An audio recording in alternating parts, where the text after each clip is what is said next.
wait till you're on, honey? Nope, you're good.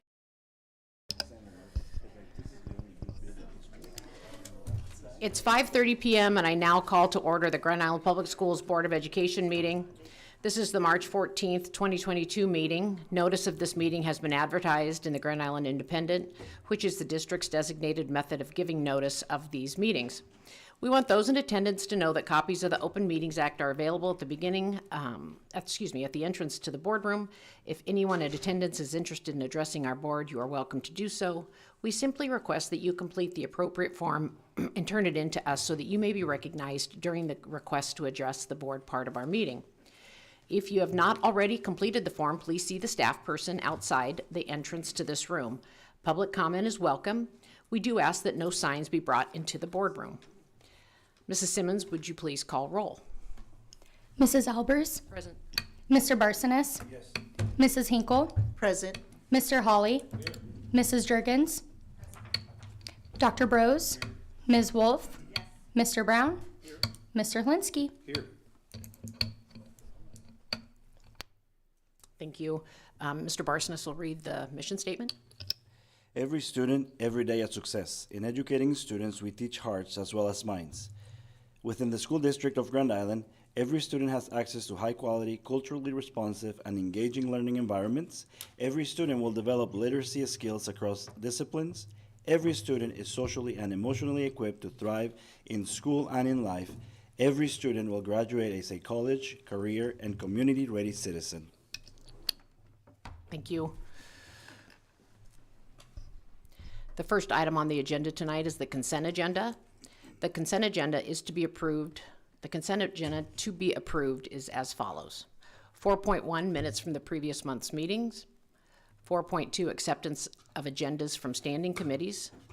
4.3, grant report update. 4.4, claims as submitted.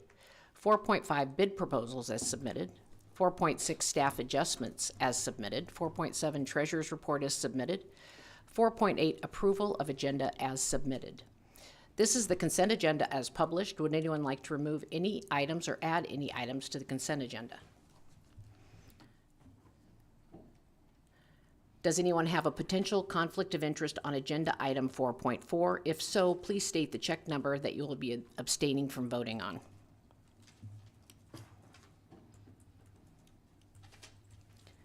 I'll be abstaining from voting on check number 80776.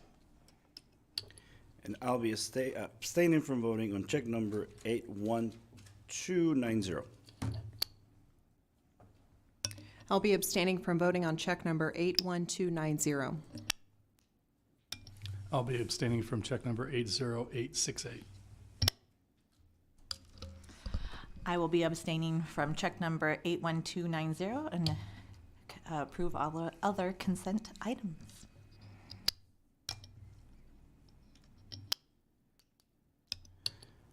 Make a recommendation to approve the consent agenda as submitted.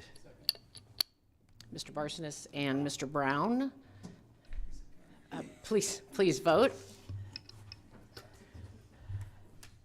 Motion passes.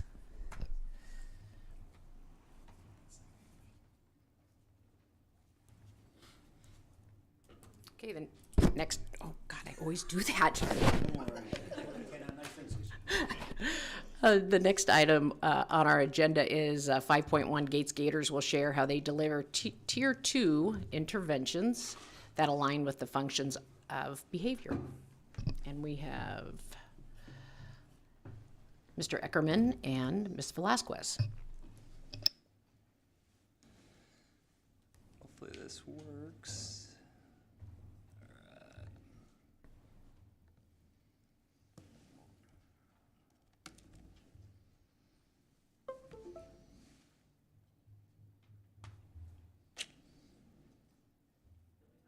There we go. All right. I'm about to have to do a lot more talking than I was planning on. Good evening, board. Thank you very much for allowing us some time to talk about the great things that are happening at Gates Elementary. I'm Joe Eckerman, the principal of Gates Elementary, and this is Cassie Velasquez, our SECL coach. All right, we're going to talk a little bit about what we've done for our Tier 1 positive supports before we get into Tier 2. The past 2 years, our focus has been on creating classroom environments that are conducive to great learning. Our teachers have gone above and beyond to provide supports and structures for our students that help them to be successful in all aspects of their day. This year, in addition to recognizing students for positive behavior with our Great Gator tickets, we've added a Student of the Month. These students are nominated for exceeding expectations in their classrooms and get a certificate and special privileges for the month. This has been a great way for us to encourage expected behavior in all of our students. And there's a couple of our friends that won last month. Also point out that as a building, we count every month how many Great Gators have been given out in every single classroom, and we are at more than 51,000 on the year already. So definitely a commitment from all of the staff at Gates to giving those Great Gators. In addition to creating consistency within our building and the common area expectations, you'll see one there, the hallway Great Gator expectations of respectful, responsible, and safe behavior.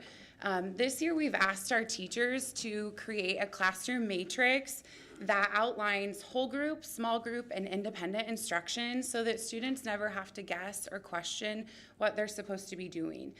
Teachers take the first couple weeks of school to intentionally teach these expectations, and you'll see that they align to our building-wide expectations of respectful, responsible, and safe behavior. What I love about this teacher specifically is this is kind of their thumbprint on their classroom. They get to figure out what their class needs, and then also you will see that this teacher added technology expectations in addition. So this must be something that for her students came up often, and she decided that we need to have some expectations aligned with that. There's another teacher that created an inside recess poster because there were different people monitoring her classroom, and so then it also helped the adults in the situation to know the expectations as well. So we've done a lot of work with our Tier 1 practices and making sure that all of Gates elementary students know what the expectations are. We also roll in monthly meetings where we're looking at our behavioral data, how the kids are responding, and then we come up with solution plans to make sure that we are addressing the needs of for every student at Gates Elementary. So because of the hard work that we've been doing over the last year and a half, we have 91% of our students who have 0 to 1 major office referral, which really what that means is we have way more kids that are in class learning more of the time. So that is something that we are very, very proud of, and making sure that they have access to that solid Tier 1 instruction, which is so very important. So even with all that work that we've done around Tier 1 with our expectations, our Great Gators, our behavior flow chart, we do know that we are going to have some students who still do need some additional support. So we came up with our Tier 2 interventions. So these are the kids that are still displaying some of those unexpected behaviors, and we decided to implement 2 different Tier 2 interventions. So the first one that you will see has the abbreviation of CICO, which stands for check in, check out. So this is just a behavioral intervention that really feeds that function of attention seeking. So if we know a kid that needs more attention, we're actually going to structure up that attention for them and make sure that we're giving them the feedback that they need about being safe, respectful, and responsible so that they can really get that level of support to where they can be successful in class. The next Tier 2 intervention that you'll see is BRB, which is breaks are better. Another very common function of behavior that we see is avoidance. So we have a kid that goes into a classroom, they have maybe a math assignment that they do not want to do. So one way to very easily get out of that math assignment is to display some unexpected behavior. So what we did with breaks are better, we actually give them a little bit of autonomy to where, hey, it is okay to take a break. You can go over here, we set a 3-minute timer. You can get yourself together, we can self-regulate, we can think about what we need to be doing in this point, and during that, the teacher is also going to give them some additional feedback. Did they take the break the right way? How many breaks are they taking? Are we seeing a trend? Are we seeing breaks just during math? How are we going to goal set for that student during math to get them more successful? So based off those two main functions of behavior, we have worked into our system 2 interventions that meet those students' needs. Are there any questions about the stuff that we were doing at Gates? I just want to say thank you very much for the board's time tonight. Does anybody have any questions? Oh, who does? Oh, Erica, sorry. Not a question, but I Yes. appreciate that you call it unexpected behavior Yes. compared to Yep. anything else. So I think what you're doing is great, and I love the BRB. I mean, I would be like, be right back, but I appreciate. That's kind of what it is, right? I'm gonna be I right gotta take back. my break. But I think those are some great things that you're doing at Gates. So thank you. Thank you. Mr. Barsonas? Yeah, same thing. Kudos for bringing it up and talking about it, and I just like all the research that is behind. And I know that it's, it can be really easy to say, well, we're doing good, we're taking care of discipline, and there's only this 9%, right? Yeah. But I also know that in the 9%, you know the names of the kids. You're trying to figure out what's happening. So there is so much. I have 2 young ones, 8 and 7, and I don't know how you guys do it, because it's tough. It's tough, right? Having to I don't know if deal with is the right word, but figure out how do we get our students to be successful in the classroom? How do we get our administrators or teachers to be successful in the classroom with everything that is happening? So thank you for bringing it up, and thank you for the work that you're doing. Well, and I guess one more thing that I didn't really touch on to the depth that it needed is you will see on that graph over here on the board is that September, those students who were enrolled in check-in or breaks are better, they had over 30 major office referrals. So if we would have not done function-based intervention with those students, that would probably at least have stayed the same through the months of October, November, December, and throughout the year, or more than likely, we probably would have seen it escalate. So making sure that we had that function-based intervention was crucial to this kid's success for the year. I was just talking to one of my girlfriends about this, about our own children who may or may not have wanted negative attention. And it was I never understood, I don't get it. I'm like, why would you want negative attention? I don't understand it. But what little I've read about it is they still get an endorphin release, just like when you're exercising, they still get that satisfaction from getting that attention, whether it's good, bad, or otherwise. And that was kind of fascinating to me. And then you have to take away that sensation and just deal with whatever their needs are at that particular moment.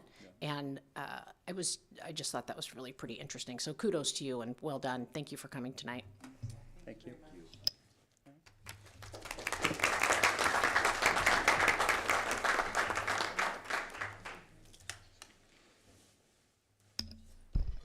The next item on the agenda, 5.2, Seedling Mile Campus Highlight, School-Wide and Classroom Expectations, supported by Literacy and Student Ownership. Mrs. Labrie. Hello. Hello. All right.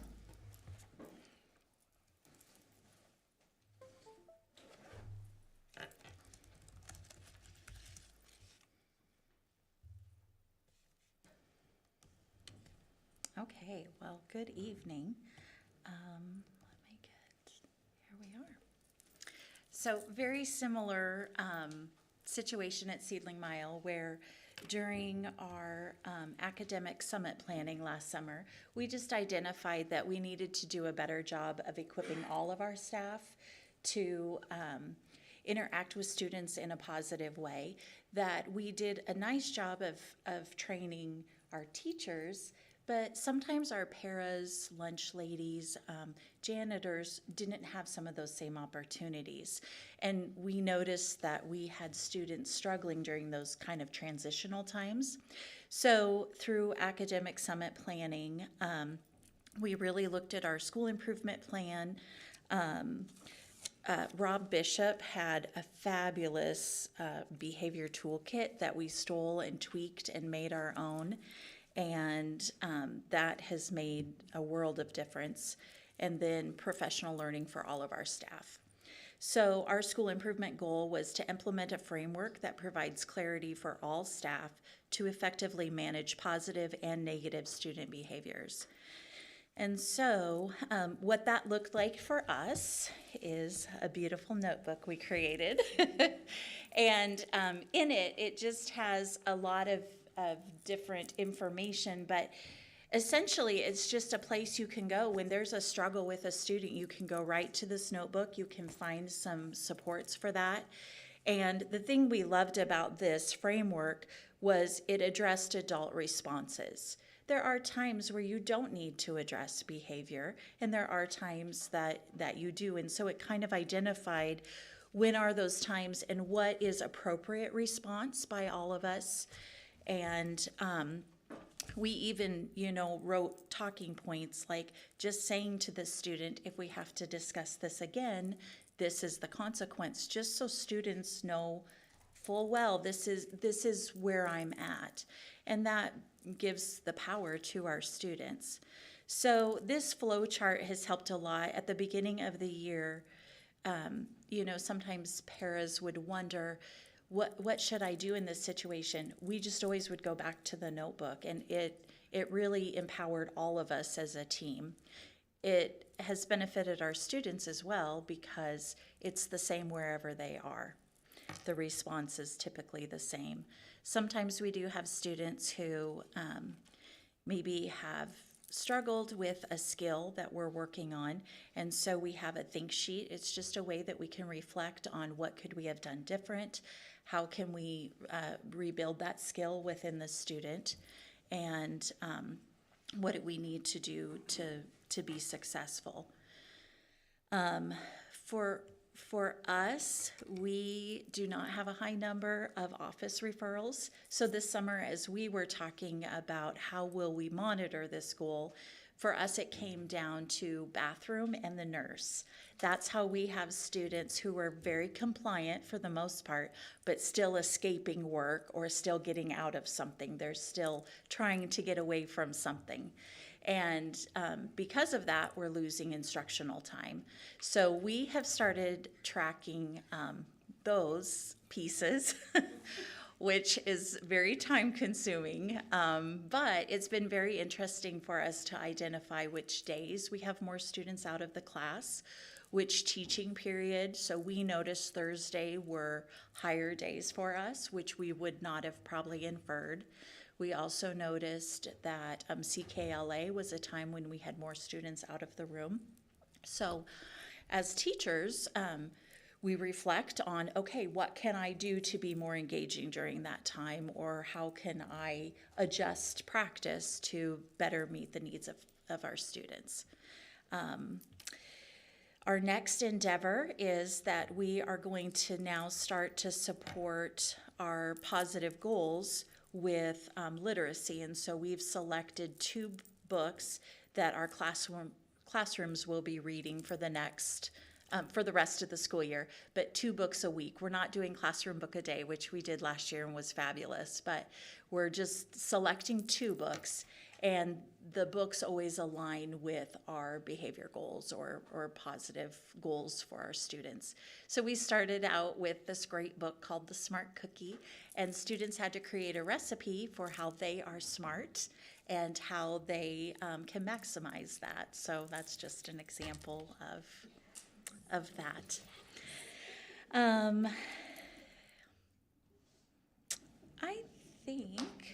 I think that sums up kind of what we're doing. Do you have any questions for us? For me, my teachers would not come with me tonight. Thank you, Mrs. LeBrie. Bonnie? Thank you. It's a tough to have a Monday board meeting, so we're all feeling it. Time change is hard on, when you have littles, as a mama, and we have lots of young mamas, so today was rough on them. I'm sure it is. The legislature just passed the bill, we're not gonna change time anymore, so there we go. Wonderful. So when you were, the rubric that you had, or did you mention that the subs can use those as well? Like, do substitute teachers get benefit from that, or is it You know, that's a great point. We do have them in all of our classrooms, but we probably have not used it in that way. Okay. So that would be a great next step. Okay. But it is something that all of our staff, classified, certified, everybody who Yeah, works which I with really- children have a notebook and have had the training. Yep, that's really good, thank you. And then I just wanted to say, I know it does take a lot to do, collect the data like that, to analyze it, but it makes such an impact, so kudos to you, so thank you. It's been helpful. Ms. Wolf? I just wanted to say, I remember you did the book study as a collective group as well. So yes. I wanted to say thank you for creating that type of community with all of your staff. So that way everyone feels included and can be a part of the solution. Yes, thank you. Are you done, Bonnie? Okay. Yeah. Excellent. Thank you, Mrs. LeBrun. Yes, thank you. Have a good night. You too. Thank you.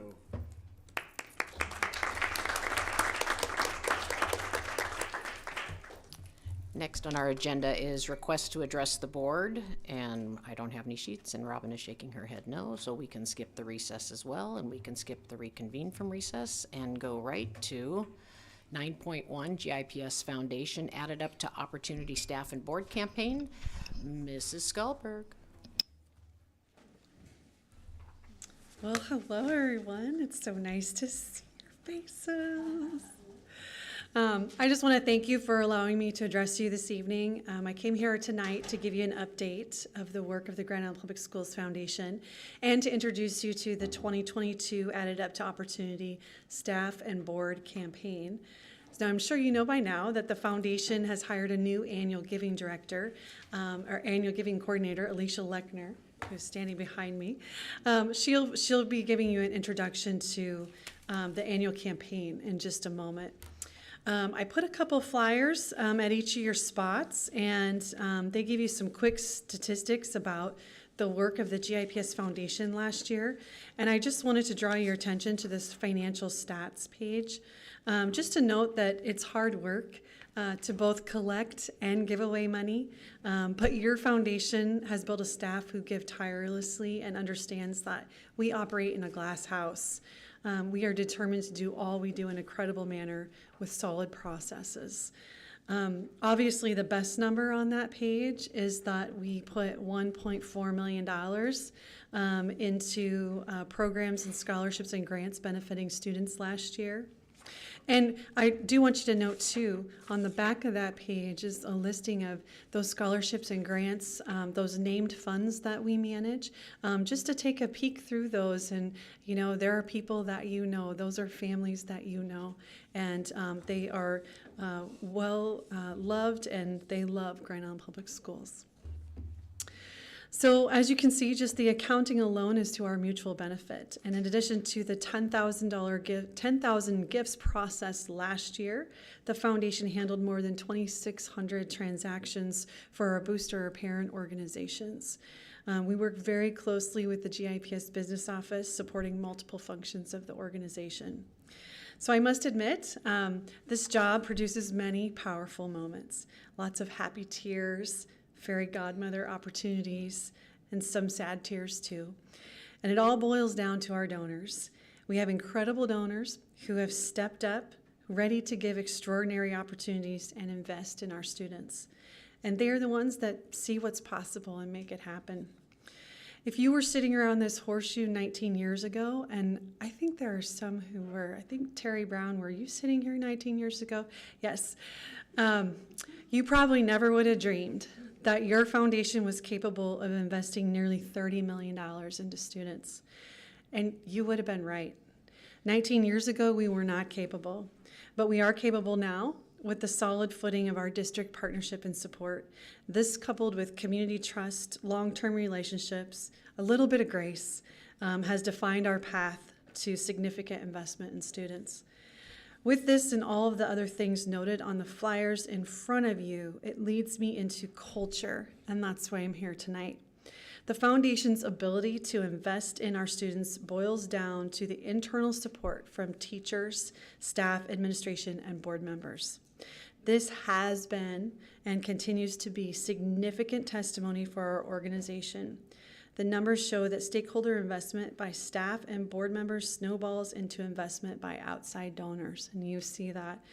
You are also probably the best in the entire country at this campaign, at investing in this way. And I would say you have a track record of being able to invest in our students at a much higher level for longer periods of time than any foundation in the country. So congratulations for your support and partnership, because that takes a lot of effort and support on your part. We've got great people working for us, but you really do have a great organization here. And it's just great to be a part of something so good, and in a community that really rolls up their sleeves and supports education, and they roll out their pocketbooks too. And so I want to thank you for that. So for many years, the GIPS staff and boards have given at a very consistent level of about 90% or above a participation rate for staff, and always at 100% from our Board of Education, our foundation board, because you are leaders. And last year, for the first time, the campaign crossed the $100,000 threshold. Do you remember what last year was like? Yeah, I know you do. I am so proud of the staff, this district, sharing their passion, their tenacity, their grit. They not only live that mission, but they give the mission. And this year we themed our campaign around it, grit, Grand Island tenacity. So I'm gonna step aside and I'm gonna have Alicia Lechner tell you about the campaign. All right, Alicia. Okay, hello. Thank you, Tracy and board members, for allowing me to be here tonight to speak to you guys about our staff annual campaign. So as Tracy just said, this year's campaign theme is GRIT, Grand Island Tenacity, and it supports programs like mini grants, scholarships, and special opportunities for individual students. We will launch our campaign on March 24th, and it will run through April 20th. Annually, we have a challenge gift. This year it comes from Ann Marsh and the Marsh family. Public schools is in the blood of the Marsh family. Ann and her late husband Bill both attended public schools and public universities where they thrived. Ann served on the GIPS Foundation Board and was instrumental in creating the foundation's first executive director position. This lovely lady, who is now sitting behind me, she is a mentor and advocate for students and is happy to be continuing on the board still today, or with the foundation still today. But back to the Marsh family. Ann and Bill grew up being raised by teachers, and their parents were raised by teachers, even having a superintendent in the family. Ann and Bill's children attended GIPS, and they even hosted a foreign exchange student who was a GISH graduate. Ann wanted to go above and beyond to support not only Grand Island Public Schools, but also those here in her own community.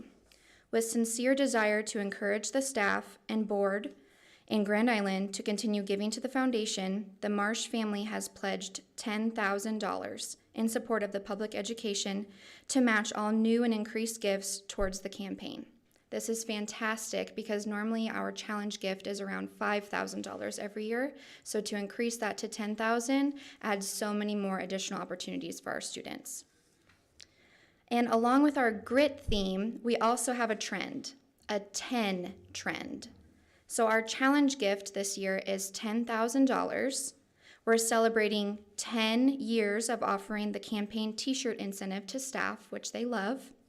If buildings increase their total dollars given by 10%, they qualify for a new prize this year. And lastly, our goal this year is to raise $110,000 for students. We are striving for tenacity.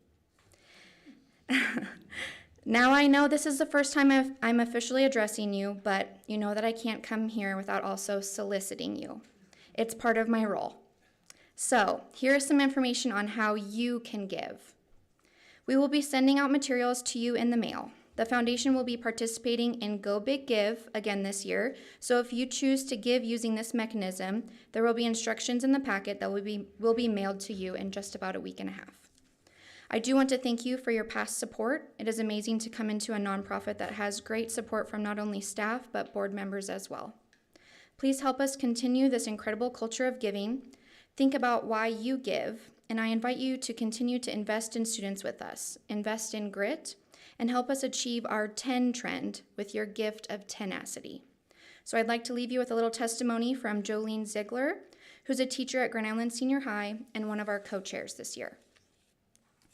I personally give to the GIPS Foundation because I believe it is an investment in the present and future of the students at Grand Island Public Schools. The work the foundation does has a positive impact for all students. Their slogan of Grand Island Tenacity, Grit, is so fitting. I have witnessed both teachers and students becoming increasingly tenacious as they creatively address the physical, emotional, and financial struggles of the past 2 years. When you donate to the GIPS Foundation, you are investing in that grit. So thank you for letting Tracy and I be here tonight. Do you have any questions about our staff campaign? Does anyone have any questions? Congratulations on your 35 under 35, by the way. Thank you. Thank you very much. Thank you.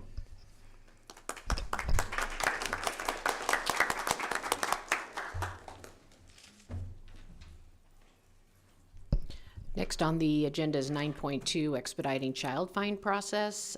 Renee Engel.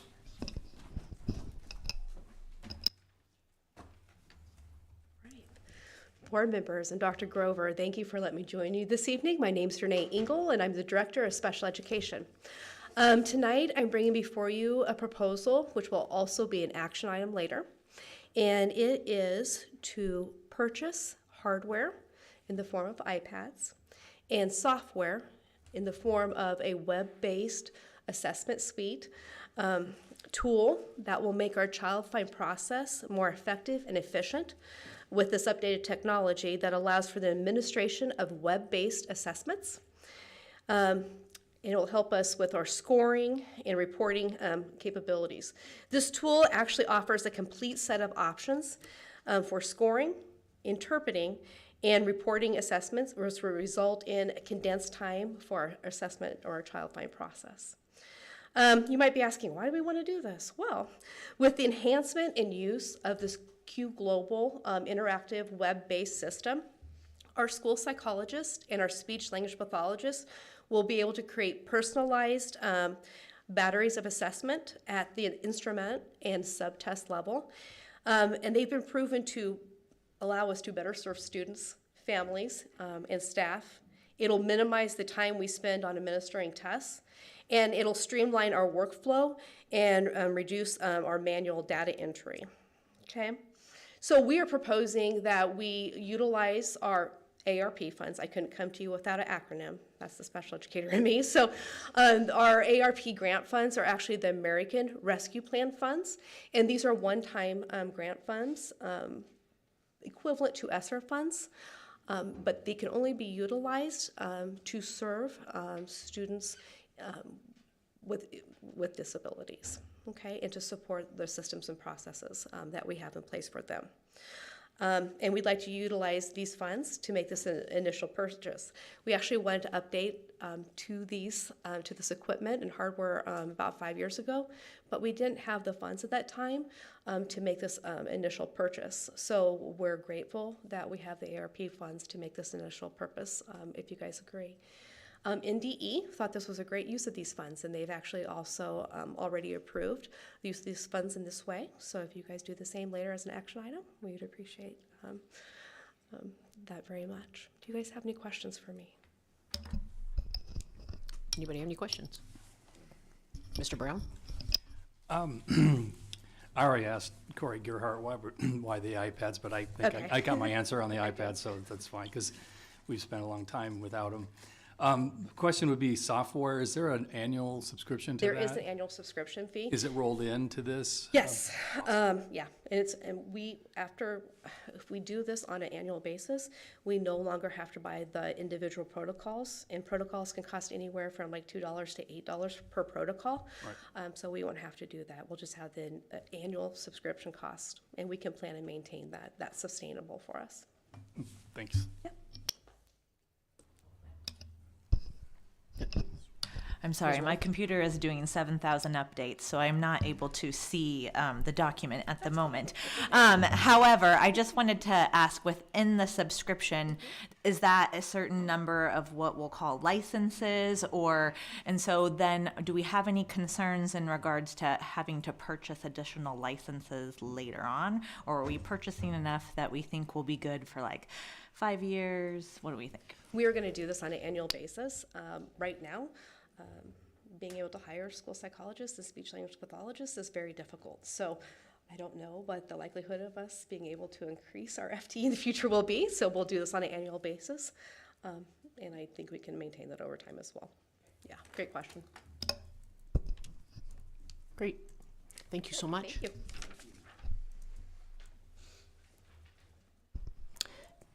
Nine point three, fine arts instrument purchases. Dr. Lee.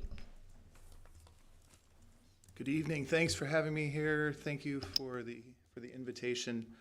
I would like to ask for consideration to approve funds for purchase of for instruments. And to give you a little bit of backstory on this, one of the first things that I did when I got into the district was I had our instrumental teachers, both at the middle school and the high school, do an inventory for me, to show me their inventory, and with that inventory to also delineate what instruments were in good shape, what instruments needed attention, and like were repairable, and what instruments probably needed to be replaced. And it was quite a lengthy list. The district owns a lot of instruments for good reason, actually. According to our instrument directors, we have somewhere between 70 and 80% of our students that are in instrumental music that use school-owned instruments. So we provide those instruments to them. So it's important, and it's important that we have instruments that work. After going through that process and finding out that we had ESSER funds available for this, then I asked the directors to then provide a wish list of sorts with priority, and to also indicate whether the instruments would be replaced or added to the inventory. And so the list that you're seeing in your documents are instruments that were listed as number 1 priority out of 3, and secondly, they were mostly replacement instruments. So instruments that were beyond what they felt would be reasonable repair. Repairs can be expensive, and especially as the instruments age, the repair bills, it starts to offset the cost of just buying a new one. And so the next step in the process was to get bids, and we got bids from 4 companies. Two of the companies we elected to not consider because of location. We wanted companies that were Nebraska-based, and one company was from Utah. Another company was from Coralville, Iowa, that had a subsidiary repair shop in Kearney. But then we also had Ron's Music in town and Yonda's Music. And so based on those numbers, we asked Ron's and Yonda's, we've selected Ron's and Yonda's bid numbers from that. You will notice that in the document we have highlighted, I believe we have highlighted the lowest price. In some cases, we didn't elect to go with the lowest price that was listed from the bid, and there's several reasons for that. In some cases, the directors, based on their experience, indicated they wanted a specific brand or specific model, and so we tried to honor that as much as we could. We also, another major factor in this is because they're in students' hands, because students are using them and they're using them on a daily or a every other day basis, we wanted instruments that would gain us some mileage. So we want to get instruments that are durable and will last. And The instruments that were bid at the lower price were from brand companies that probably wouldn't last as long. From my experience seeing in working with those instruments, we had issues previously with durability, finding parts when we needed to repair them, and the sound quality. And when you're talking about musical instruments, you want sound quality. So that was another factor. Another factor was we wanted instruments that were easily maintained and repairable when that time comes, because that time will come. We wanted instruments that right out of the gate open up the case, oil up the valves, and they're easy to play. Because when you're dealing with different levels of instruments, sometimes the playability is a pretty big factor too.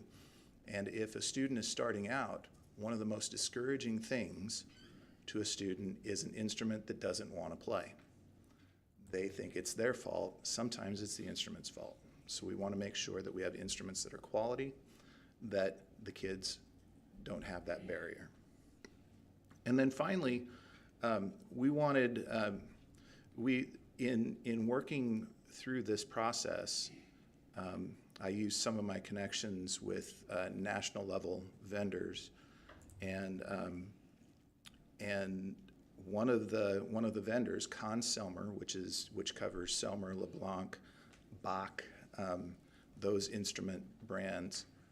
They're based in Elkhart, Indiana, and they also offered, along with this, a rather deep incentive package with us. So in the form of free clinicians for our directors, free sessions, online interactive lessons for our students, access to an inventory system that's pre-built and works well. And then also, because they're in Elkhart, Indiana, and they make the instruments there, we don't have to worry about overseas shipping in a lot of cases.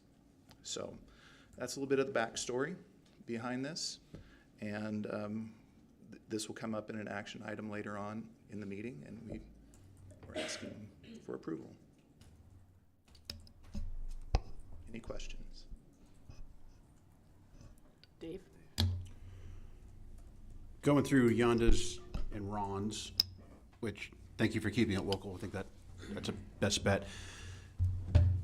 Why are we not just choosing one or the other? Is it just because you get a better value from another one, or are we going to Ron's and say, here's what we need, this is what we need these specific items, what can you do for us? And then go to Yonda's and do the same thing and see where we can maybe shave some more money off there. Is that, or why are we going through two different companies, I guess?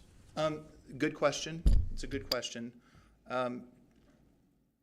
In this bidding process, since we had a relationship with the national level vendors, Selmer and Yamaha, those vendors provided a pricing list to our locals. And then from that pricing list, Ron's and Yonda's established where they wanted to be with that. And with that in mind, we wanted to, since the prices were relatively close, we wanted to split the bids so we could give fairly even access to both companies.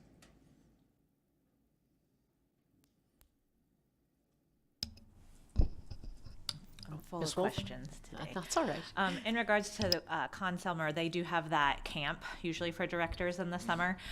Did they, any way they worked that into their fun free stuff? I need to go back and read my notes, but I remember seeing something about that too. Awesome. The Selmer Institute. Yeah. Yes. Thank you. I couldn't remember. I've been out of the music world a little too long, but I'm a huge fan of Selmer and the instruments that they're able to make, and they're high quality. So good work. Mr. Hawley? I think I counted about 220 instruments on this list. What will that do to help? I mean, I don't know how many band students we have or orchestra students we have. Do we have a count on that, and how this is going to impact the number of students that don't have to supply their own instrument? Well, it's going to help in a couple of ways. One is going to one, it's going to replace a lot of those instruments that we currently have in those students' hands that maybe don't work as well.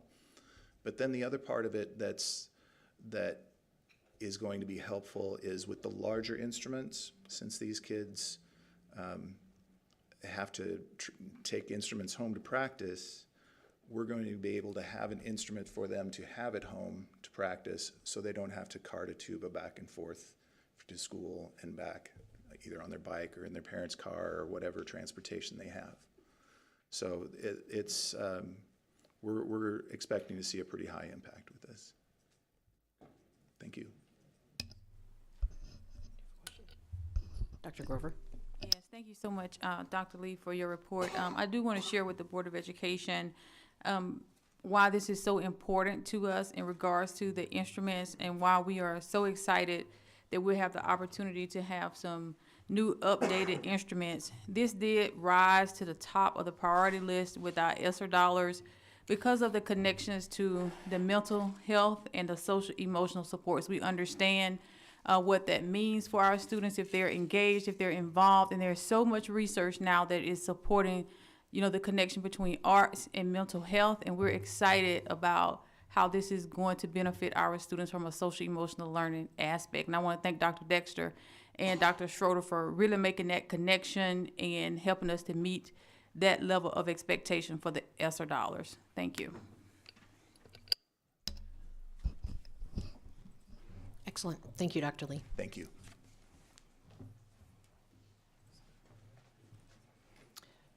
(9.4) Bloxy Technology Classroom Management Solution. Mr. Gearhart. Good evening. Presenting this evening on some software. We currently use a product from a vendor to manage our classroom technology. What Bloxy does is provides a way for the teacher to connect to the student's devices and then monitor the student's screen, send out links to the students, send videos and things, and just really control the environment when they're working in the class, and help keep students focused on the work that they're doing in class. And so we have an existing vendor. We've been struggling a little bit with this. The vendor was really designed more for a lab type environment, and so when we have students that are mobile throughout the day, they take their device with them. It's not the same device, and kids coming in and trading off using that same device. So they did make the transition to the cloud a couple of years ago, which was good timing, you know, for COVID and everything that surrounded that. But we really have been struggling with them because they really the quality of the product offering, and there were some limitations and some bugs that just weren't getting resolved. And so we had some teachers that we were monitoring the situation, some really active users of the software, and we felt their pain through all the tickets that we were experiencing. It says we got to do something about this. So we went out to there's really three major vendors. We reviewed all three vendors and came back, and the recommendation this evening is to go with the Bloxy product. It meets certainly the bulk of the challenges that we have had with our previous vendor. It resolves those, so we don't have those issues anymore. We are currently working with Bloxy and piloting the software with those power users through the end of the school year. So we had three that we got on right away, three teachers in the middle school using it with their classes. We're going to continue to expand that pilot within the school, and then continue to monitor, but this is starting the process because we're seeing very positive results from it already. So this will actually take the place of that existing software. It'll also take the place of some filtering software that we used from another vendor, and so all in all, it's really a net change of around $5,000 to the general fund, and that would be something that would be absorbed out of my budget. So it's for a 3-year agreement. $90,000 is the total for the 3 years, and we currently would pay about $75,000 for the equivalent sets of software, but we would just continue to have those struggles that I mentioned earlier if we didn't make the change. So any questions I can answer? Any questions for Mr. Gerhardt? No? Okay, Thank you.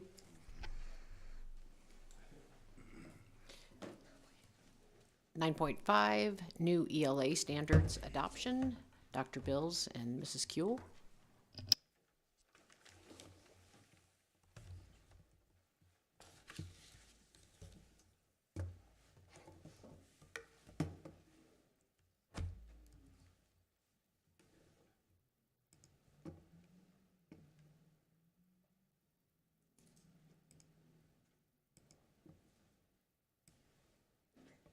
Sorry, guys.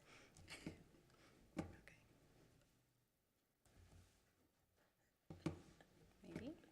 It's hard to see. It is hard to see. Sorry, I got it.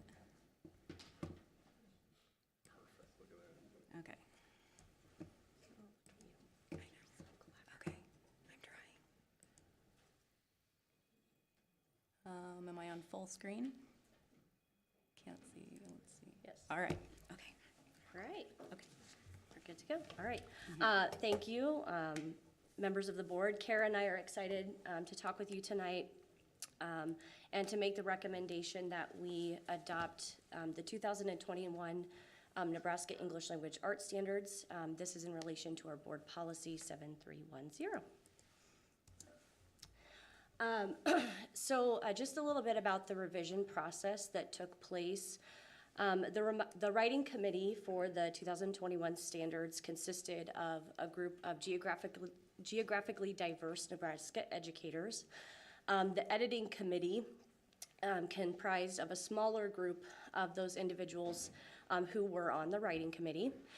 In the process, the team utilized nationally recognized resources and best practice research in the process of revising those standards.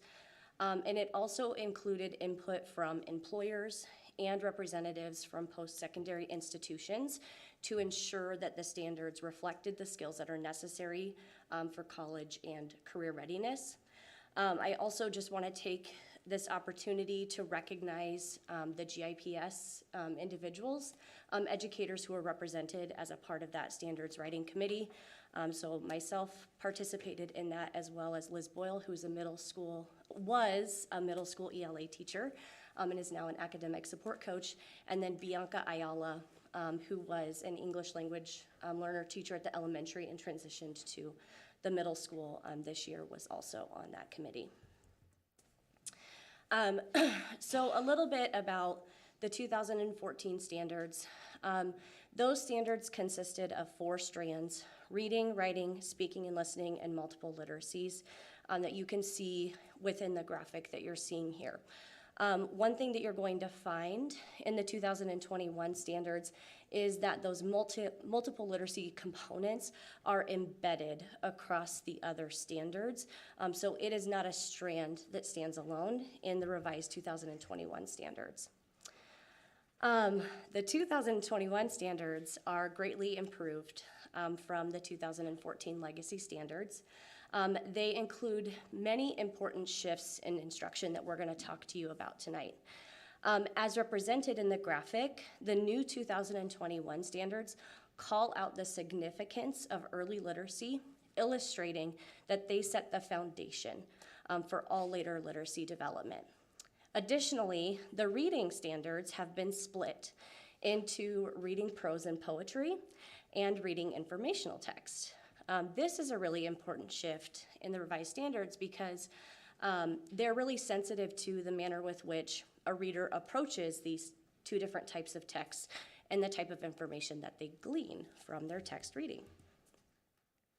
Okay, so you can probably already start to get a feel for some of the shifts and changes that have happened from the 2014 legacy standards to the 2021 standards. So now we're going to spend a little bit of time talking about the major themes of change that you'll notice as we talk about these. So one of the changes is the way that the 2021 standards are designed to demonstrate a grade-by-grade staircase of increasing complexity that rises from the beginning level to college and career readiness level. So these next few slides, you're just going to see an example of how one standard builds in complexity by grade level as compared to the 2014 legacy standard on the left side and the 2021 revised standard on the right. And you're going to see right away that there's a very clear difference in what students are expected to know and be able to do in the 2021 standards versus the 2014 standard. So starting out looking in the 2014, building from kindergarten at the bottom on up to second grade, you'll notice that there was no difference in that standard in the 2014 legacy standards. They were identifying elements of literary text. Whereas in the 2021 standards, there's a definite progression, an increase in complexity in what we are expecting students to do. By the time they're in second grade, then they're describing characters and how they interact with one another. And then as we continue through here, grades 3, 4, 5, again, we had identify and describe elements in grades 3 and 4 in 2014. It was only in 5th grade then that we started pulling in analyzing of the text, whereas in the 2021 standards, again, that increasing complexity, we're seeing they're analyzing at 4th grade, we're comparing and contrasting by 5th grade. And then as we move in then into 6th, 7th, and 8th grade in middle school, by the time we're in 8th grade, we're analyzing particular events, lines of dialogue, and descriptive details that develop the plot, just that very the complexity of thinking that we're asking students to do at a much earlier stage than in the 2014 legacy standards. Another major theme of change is the inclusion of instructional considerations. These are aligned to the standards at each grade level, and they provide clarification of the indicators within the standard. They're kind of almost like a little glossary, I suppose, for teachers. And so this is an example of the instructional considerations for the writing strand, where it's specifically calling out the difference between grammar, mechanics, usage, all of those things. Like I said, just almost like a glossary for our teachers as they are using these standards. Nope, you're okay. Another major theme of change is the foundations of reading are called out explicitly as a shift within our standards. More recently, the Common Core standards have actually fallen under criticism for not calling out this shift within their standards. And so it's really exciting that our standards do have that shift. Sorry, I moved on. This little snip of the document here is, it's part of the appendix that comes within the standards, and it outlines the 4 major shifts within our standards, and then it tells what the teacher's responsibility is in meeting that shift, what a school leader's responsibility is in supporting that shift, and then what a student's responsibility would be in supporting that shift. And then for this particular set of standards, it would be in relation to print concepts, phonological awareness, phonics, and fluency. Another major theme of change then is the inclusion of a brand new standard, and it's Standard 8, and I get excited about this one because this is a standard that really emphasizes the range and complexity of texts that move students to proficiency as they progress through the grades. So we know that to prepare students for the complexity of college and career-ready texts, each grade level requires a step of growth in that staircase of text complexity, and Standard 8 really calls this out. It states that students will read and comprehend complex grade level text independently and proficiently. And so ensuring that all students have equitable access to grade level complex text. And so when we think about our text complexity, a lot of times we might think about like a reading level or a lexile level of the text. The graphic on this screen really is showing that there's actually 3 components or elements that we really take into consideration if we're thinking about text complexity. That quantitative measure is really that aspect of text complexity that can be objectively measured, like our word length, sentence length, text cohesion, and that is where that lexile level and readability fall in. We also need to really be considering the qualitative measures of our text that we're reading, and that includes dimensions of the text like its purpose, the different levels of meaning that you can find in the text, the actual structure, conventions of language, and then the knowledge demands that that particular text places on a reader. So I'm thinking about, if a text has many different dialects incorporated into it, or it's flashing forward, flashing back in time, multiple narrators, all of those things that we need to consider that might make it a more difficult text for students to access. We also finally have then the reader and task considerations. So while you think of qualitative and quantitative as being those elements that focus on the text itself, this is where we're actually thinking about the reader, the student, and really requiring then that the teacher really knows their students themselves, what maybe thinks about their motivation, the background knowledge that they're bringing to the text, and then is, really thinking about the scaffolds that they might need to put into place to help students access that complex grade level text. And so I do just want to touch on, if you're thinking about, well, why am I excited about this standard, or why does text complexity matter? You can probably tell from the quote here. It's really complex text that makes all of the difference for our students. They have done, researchers, they thought that student performance on the ACT was going to be based on the question type, but they have found that that is not the case. It is truly the complex nature of the text. As text complexity increases, except for all of the very top performers, their performance on the ACT goes down when texts are complex. So this, again, it's very important that we're considering text complexity and ensuring all students have equitable access to that. Sorry, I get a little excited about this here. Okay. All right. Another major theme of change is the distribution of literary and informational texts. So as Dr. Bills mentioned previously, in the legacy standards, the reading comprehension standards were mixed together. The skills associated with reading prose and poetry and literary texts and informational texts have been delineated then in the 2021 standards to better reflect those different skills that students need as they approach those different text types. For example, when they're reading prose and poetry, students would be pulling out themes, whereas when they're accessing informational text types, they identify central ideas and supporting details. Along with that, though, there's also the revised ELA standards reflect that students really need to read increasingly more informational text as they move up in grade levels to really prepare them for college and career in the text that they are going to encounter. So we're seeing that starting 4th grade, it's about a 50-50 split of literary and informational text, but by the time that they are seniors, really it's weighing more heavily on informational text so that they're prepared for college and career. All right. Another major theme of change in the 2021 standards is with our writing standards, and it really calls out explicit writing instruction. So writing is by far the most cognitively demanding task that we ask students to engage in, and it often has been treated as something that students should just naturally know how to do. The revised standards make clear the significance of explicit instruction in that recursive writing process. They also emphasize the critical importance of sentence construction as the foundation for high-quality written compositions. And they also illuminate best practice in regard to grammar instruction. Similar to those foundations of reading standards, the examples that you saw, these standards provide a very explicit, and the standard she talked about, the standards provide a really explicit progression of learning that needs to take place for our students as they develop sentence and paragraph construction, knowledge and use of grammar, and production of narrative, opinion, or argument writing and informational writing. This is me as well. And within the writing standards, another kind of major theme of change is in regard to the distribution of writing that takes place. So the new standards do really emphasize that students need to engage in informative and opinion and argumentative writing and research as well as narrative writing.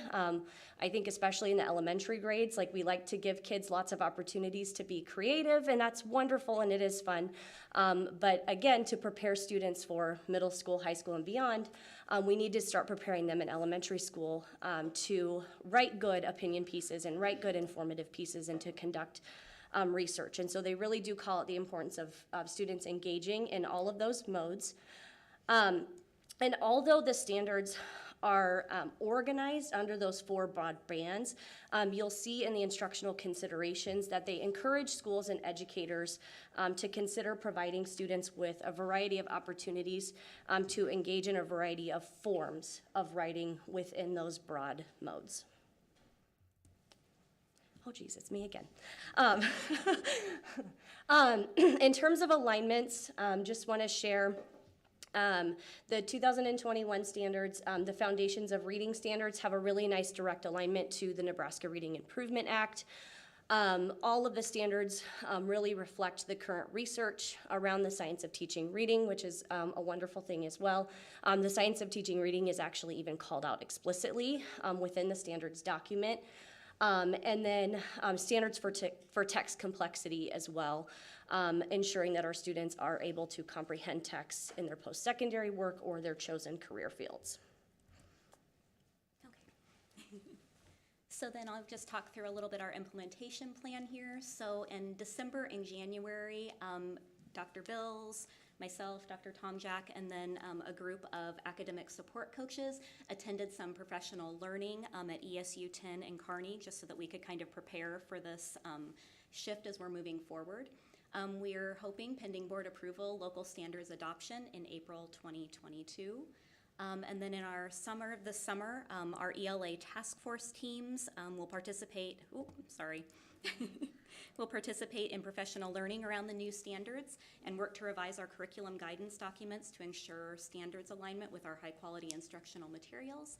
And then we're at full implementation, pending approval, of course, of the 2021 standards would start then with our school year 2022-2023 with those new standards actually being assessed.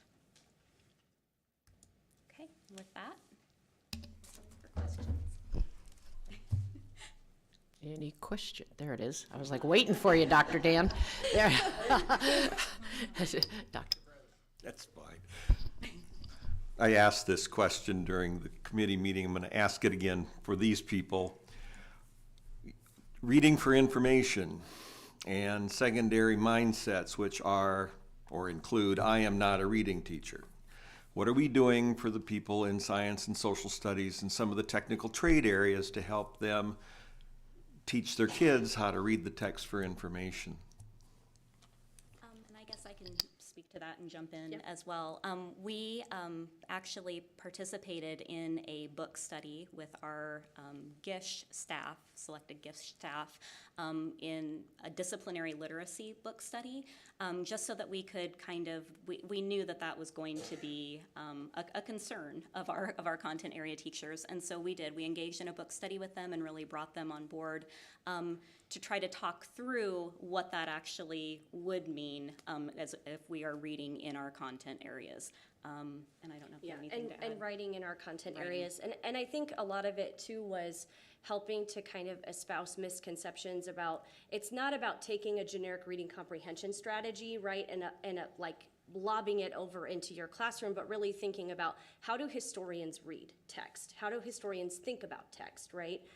How do historians write text? How do scientists think about text? And so that disciplinary aspect of it, and really thinking about how do we support our kids in gaining those really like multiple literacies, like those multiple disciplinary literacies, again, so that they're prepared for college and career. Yeah.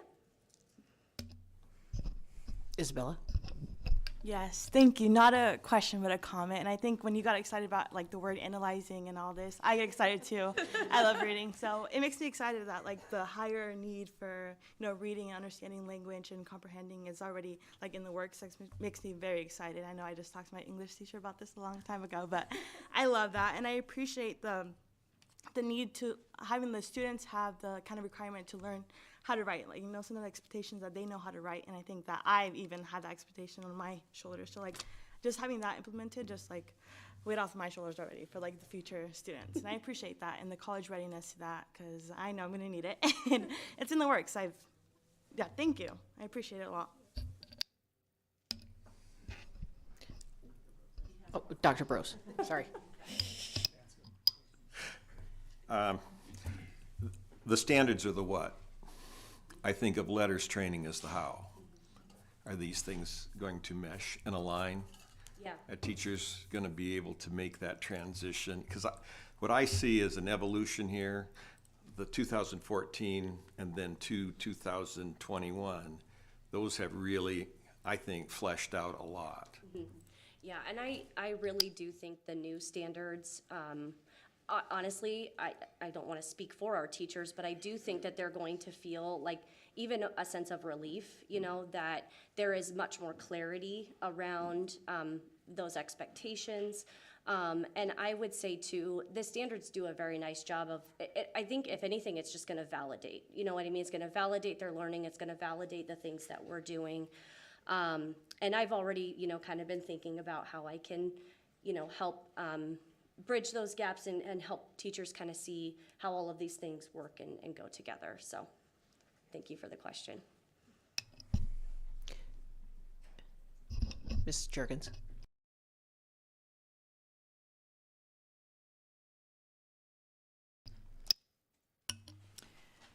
This question is probably irrelevant now, but I'm just curious why in 2014 there wasn't an increase in complexity where there is now.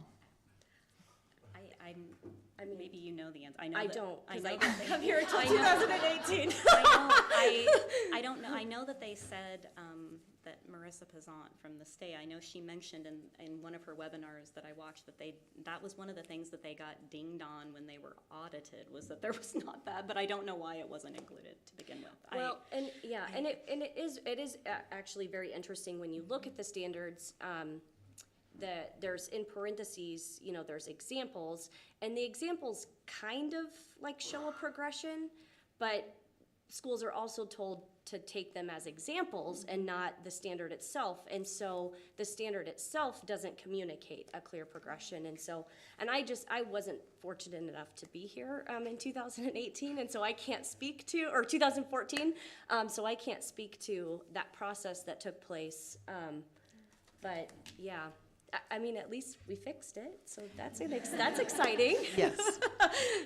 Just another question I have in terms of the content. So, sorry, I'm just trying to wrap my head around it a little bit. So, is there standard content that the students are moving through, or is it more like categorized? Yeah, so it's, the standards themselves don't like say you have to teach these standards with this particular text, right?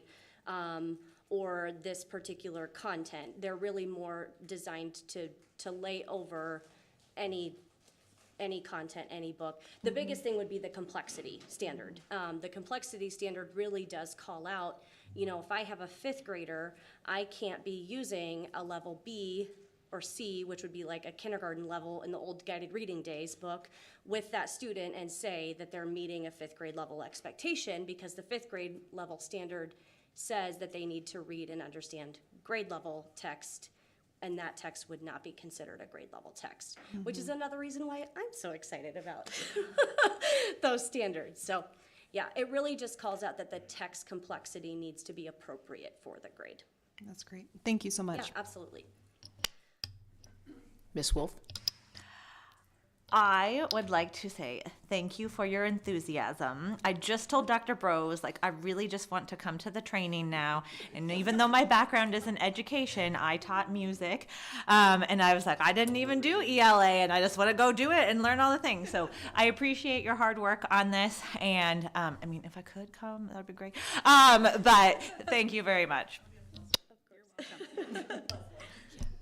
I just wanted to ask the professional learning you were talking about that you're going to do this summer. Will you be conducting the professional learning, and you'll be doing that for everyone else? Well, your enthusiasm is contagious. I mean, seriously, we all felt it, and you're just up there smiling, you know, talking about like how I would be talking about, I don't know, baklava or something, you know. You guys are just, you have a lot of energy, and I love it. So anyway, Mrs. Hinkle, sorry. To kind of piggyback off of what Mrs. Albers is saying, the enthusiasm is great, but what I also see is that we're finally moving the needle. I feel like for a lot of years we've worked on this and tried different things, but it really looks like we're moving the needle now, and that's much appreciated. So thank you.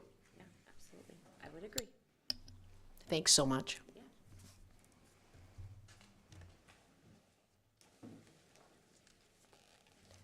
9.6, request for funding for a new algebra resource adoption. Dr. Berman, are you going to be super excited too? Okay. Do you know me or do you know me? I'm here to talk about math. Ready for the excitement, friends? I did that earlier. I really wasn't trying to be disrespectful, but I'll. Good evening, Dr. Grover, board. Excited to be here. I am Dr. Danielle Berman, and I am the new math coordinator for Grand Island Public Schools. And I am here with a proposal for a new algebra resource at the high school level. But before I get too much into the logistics of the proposal, I actually want to ground ourselves in some of the shifts that we're trying to make when it comes to mathematics and the experiences we want all students to have in mathematics, preschool through 12th grade. In Grand Island Public Schools, excuse me. So our journey on this has been a couple years in the making, but one of the big things that we've done in the last year is we brought together a group of preschool through 12th grade teachers, administrators, academic support coaches to really dig into the research. We dug into our mission statement and vision statements for Grand Island Public Schools and really centered ourselves around what does this mean for mathematics and the experiences we want kids to have. And out of that work came really the grounding force behind our resources, our professional development, the conversations that we're having with teachers, the conversations and the messaging those teachers are having with students to really create the climate and culture of every student, every day, a success in mathematics. And so our first one is my favorite, and it's that we want all students to view themselves as mathematicians, right? Like, I get tired of hearing, well, I'm a math person and I am not a math person. And I think of those memes where it's like, if you're a person, you're a math person. That's really what we want kids to understand. We want students who can access that grade level curriculum, but with a balance. We call it rigor in mathematics, but it's a balance of conceptual development, procedural fluency, and real world application. When you think about the experiences that you had in mathematics learning, I would imagine yours was probably a lot like mine in that you were really mimicking what the teacher was doing. And you probably didn't understand why you were doing it, but you were a good student, and therefore I am going to mimic along. We're trying to get away from that now so that students, yes, need an understanding of and have that efficiency when it comes to procedural fluency, but we want that to be rooted in an understanding of why we're doing it and be able to apply it appropriately in experiences outside of a math classroom. We want mathematicians to take part in discourse, that we want them to read, to write, to listen as a mathematician using their academic language and be able to analyze that reasoning of others. You know, we want math classrooms that almost appear loud and chaotic, where kids are talking about math and they're generating those ideas. We want mathematicians in our community, or they're a part of a community that asks questions, acts on feedback, and they view mistakes as opportunities to learn, where there's less of an emphasis on right and wrong and more of what can I learn from this and how am I going to apply it the next time I see something. And then finally, we want mathematicians to make connections, which as a person who loves math, it's like my favorite is if we can get students to see that there's actually very few new ideas in math. Everything you're learning now directly connects to something you learned before. And we want students to see those connections. We want them to exhibit flexible thinking, which is not something that I experienced growing up, you know, in that mimicking world. I didn't know what creative and flexible thinking in mathematics meant. And we want them, most importantly, to be able to persevere through that productive struggle. So, some heartwarming, I'll kind of piggyback on something that Ms. Labrie shared earlier too, but we're really trying to get this message across to kids. Teachers are sharing with me some of the things that they're having kids do to just build that kind of climate and culture at an early age, that yes, we are all students, mathematicians with brilliant ideas to share. This came from a first grade classroom, I believe, and if you can't read it, it still says, I'm still I'm still learning to do math, but I'm still trying. This was a giant bulletin board. We purchased or put together posters in student-friendly language of those commitments that I just shared with you and placed them in all of our elementary and then middle school and high school math classrooms to really, again, focus as we start to dibble our toes into this experience. But she had her students create bumper stickers, and all of them say, I am a mathematician, and then talked about the different ways that they use or see math around them. When Miss Labrie was sharing her recipes, I don't know if any of you noticed, but I noticed there was a pinch of a mathematician in there. I got really excited back there. So we're trying to help all students and our teachers feel that excitement, right? Like math is fun, and you can do fun things with math. So then what does that mean in terms of the resources we're putting in front of teachers to help them facilitate that kind of learning environment?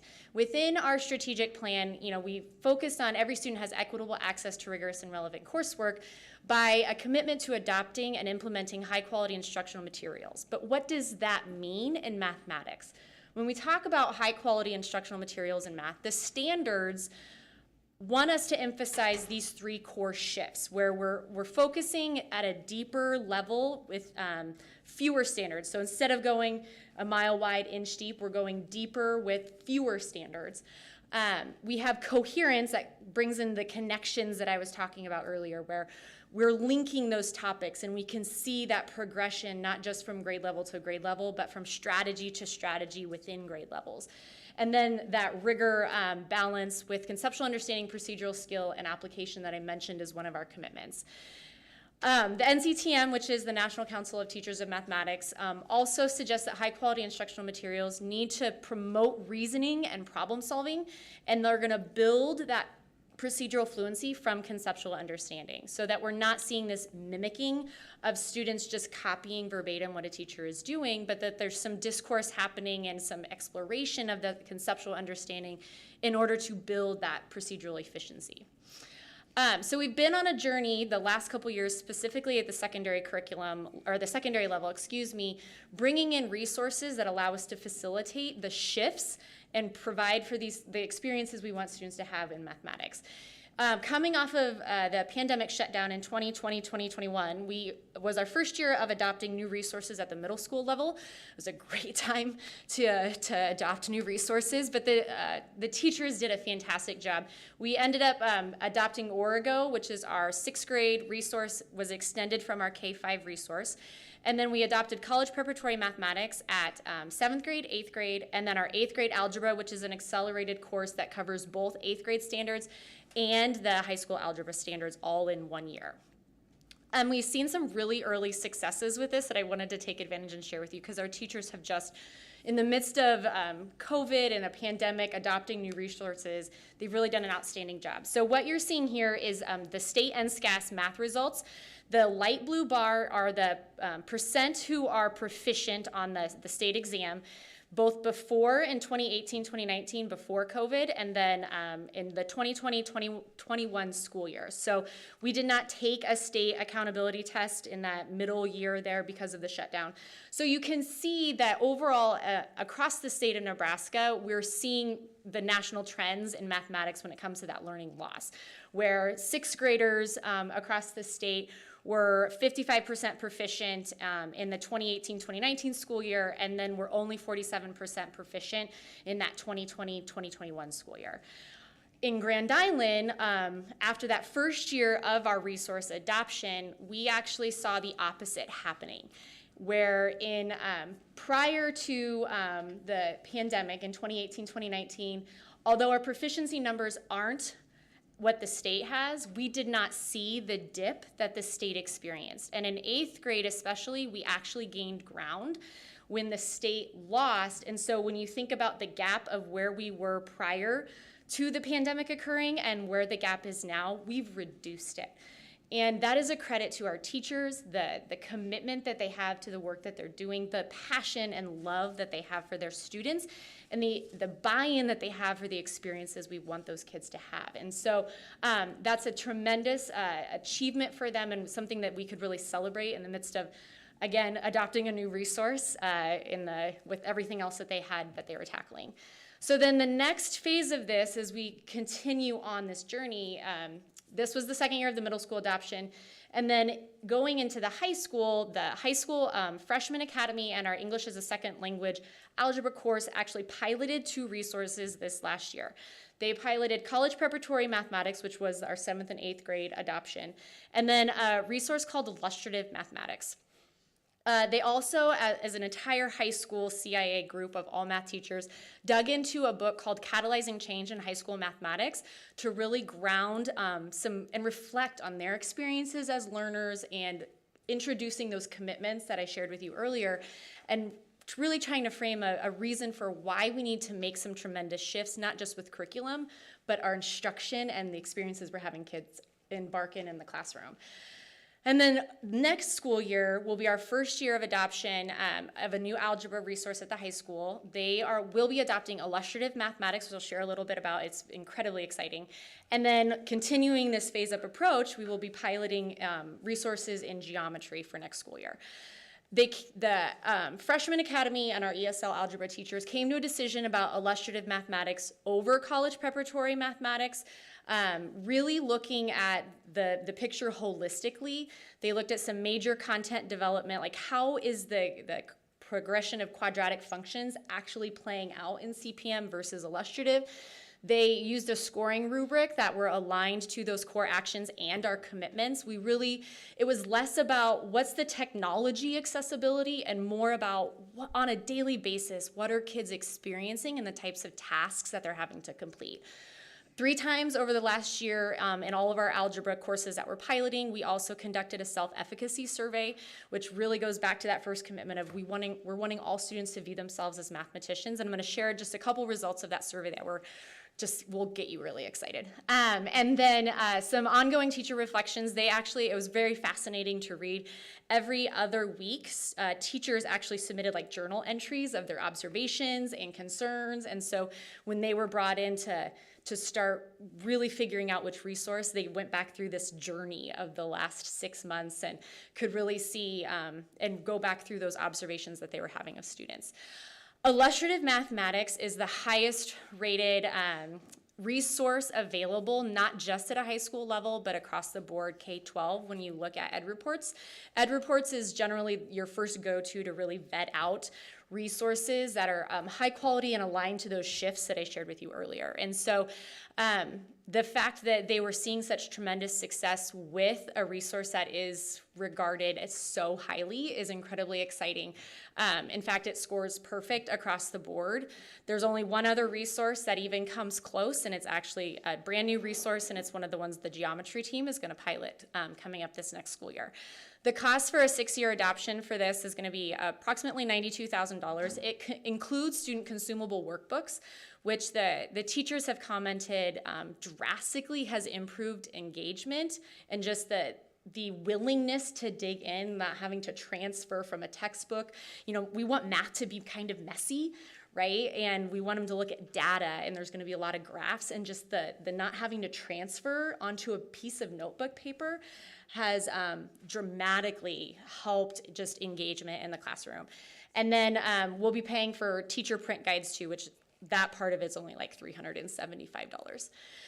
As an example of the shifts, this is a screenshot of the very first task in the very first lesson in the very first chapter that starts talking about linear functions in our old resource.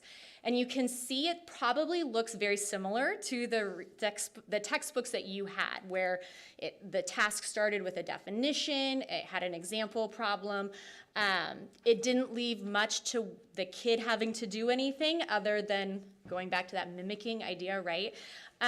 This, as a comparison, is the very first task in the very first lesson in the very first chapter, also on linear functions. And in this task, kids are asked to, they're gonna have a pizza party, and they have to plan and estimate how much the party's gonna cost. And through the dialogue that they're gonna have with their peers, they're gonna see what it means to have rates of change. Like, what's gonna stay constant about this? What's gonna vary about this? And it leads to some conceptual understanding of, oh, there's something unique happening here, which then will eventually formalize into the same process as you saw. But the introduction to it and the way we're having kids think about this is drastically different than what we were asking them to do before. One thing that the teachers commented that is really powerful about illustrative is they actually root a lot of the conceptual understanding through application. And with our career academies and that model, rooting conceptual understanding by first exploring and just, for lack of a better word, mucking around with the math, just get messy with it, right? And figure out what are some patterns and what kind of mathematics formality might we want to bring in to more clearly understand the application situation we're looking at.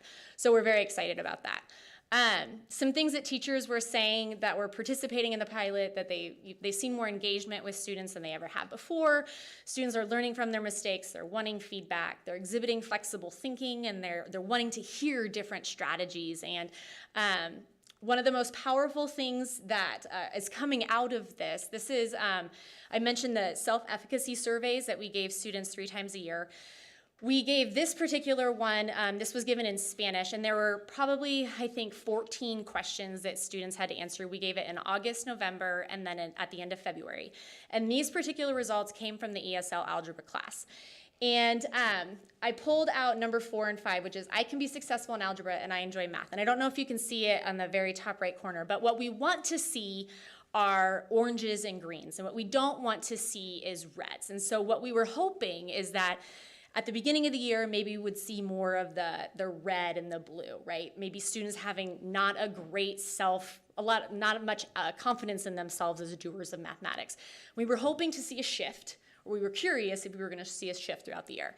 So these were the results in November for this particular group of students in terms of their belief in themselves about being successful in algebra, and then whether or not they enjoyed math class.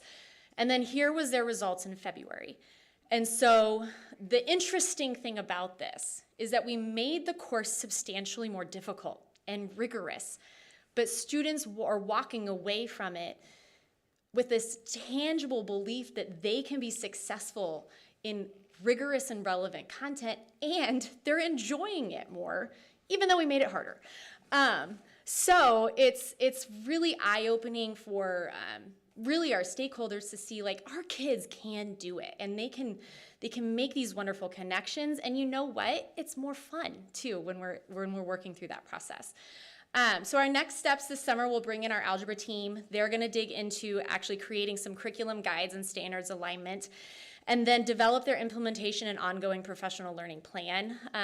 They really felt like implementing the resource itself, the resource didn't necessarily need professional development. What they need continued work on is that ongoing support and shift when it comes to the instructional strategies and what we need to do to bring into our classroom to continue to elevate a high quality resource that is more rigorous and relevant than what they're used to experiencing. And then next school year, we'll implement that illustrative mathematics in all of our high school Algebra 1 courses with that ongoing PLC support and implementation. And then this summer, we'll also bring in our geometry task force group. They'll design their scope and sequence for their pilot work. They will also be piloting illustrative. They're going to start with that pilot, and then they will transition into Open Up, which is a new resource with a partnership with the Mathematics Vision Project. It was just released over the summer, so Algebra didn't have a chance to look at it. It is the second highest rated resource on ed reports right after illustrative. So we've got some good balls in our court to look at, and we're really excited to dig into those. Questions?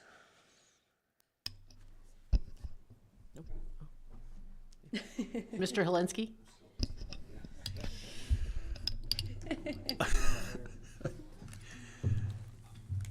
I'm not a math person. I hate You math. are a math person. No, I'm Don't not. say that. Nope. I can be, though. I Hey, can be. growth mindset. And as a business owner, I have to be. I really, really like this because, just like you said, me going into school is mimicking the teacher. This is the how you do it. I'm a very big person on the why. And it seems like to me this unpacks the why you do it. And so I'm excited about that. I really didn't get excited about math until college when I took math for elementary teacher. I have an education background as well. I hated math up to that point is because the teacher taught not only the how, but also the why. Mm-hmm. So I feel that this is really going to help the kids who are a little bit lower, bring them up to those standards. Because there were times in high school that my math class kept me off the honor roll, and it made me mad because I couldn't figure it out. You're not the only one. Yeah, I'm sure. I'm sure. Math is a different language, and I wish I could get into your head and Dr. Dahl's head and figure out how it works. We'll do it. Because you're number people, and I have to have a separate numbers person on my staff because I don't do numbers well. So kudos on this. I love this idea because it looks like it's going to do all of that. And it's about time we had something behind us that did that, to help people like me, or even the kids that are even lower than me, to bring them up to the level, showing them that, hey, this is not hard. Let's break it down and show you the why and the how. Thank you. Mr. Brown. Thank you. I'm an engineer, so this is kind of my gig. Dr. Brosen, I've had this discussion before about, basically it's about general math versus algebra in that middle school timeline. How can we, I mean, this is a great tool, but how can we get more kids, and we've even talked to young ladies going into math, being excited and knowing that they can be successful? Well, it goes back to our first commitment. We have to make math exciting and accessible. And what we've done with our resource adoptions over the last year and a half in this journey is we've really amped up the rigor across the board. And so, you know, before, when you talk about 8th grade math versus 8th grade algebra, for example, there was this huge divide in terms of the tasks, right? Like the experiences we were wanting kids to have. And those experiences have diminished because we've amplified everything up.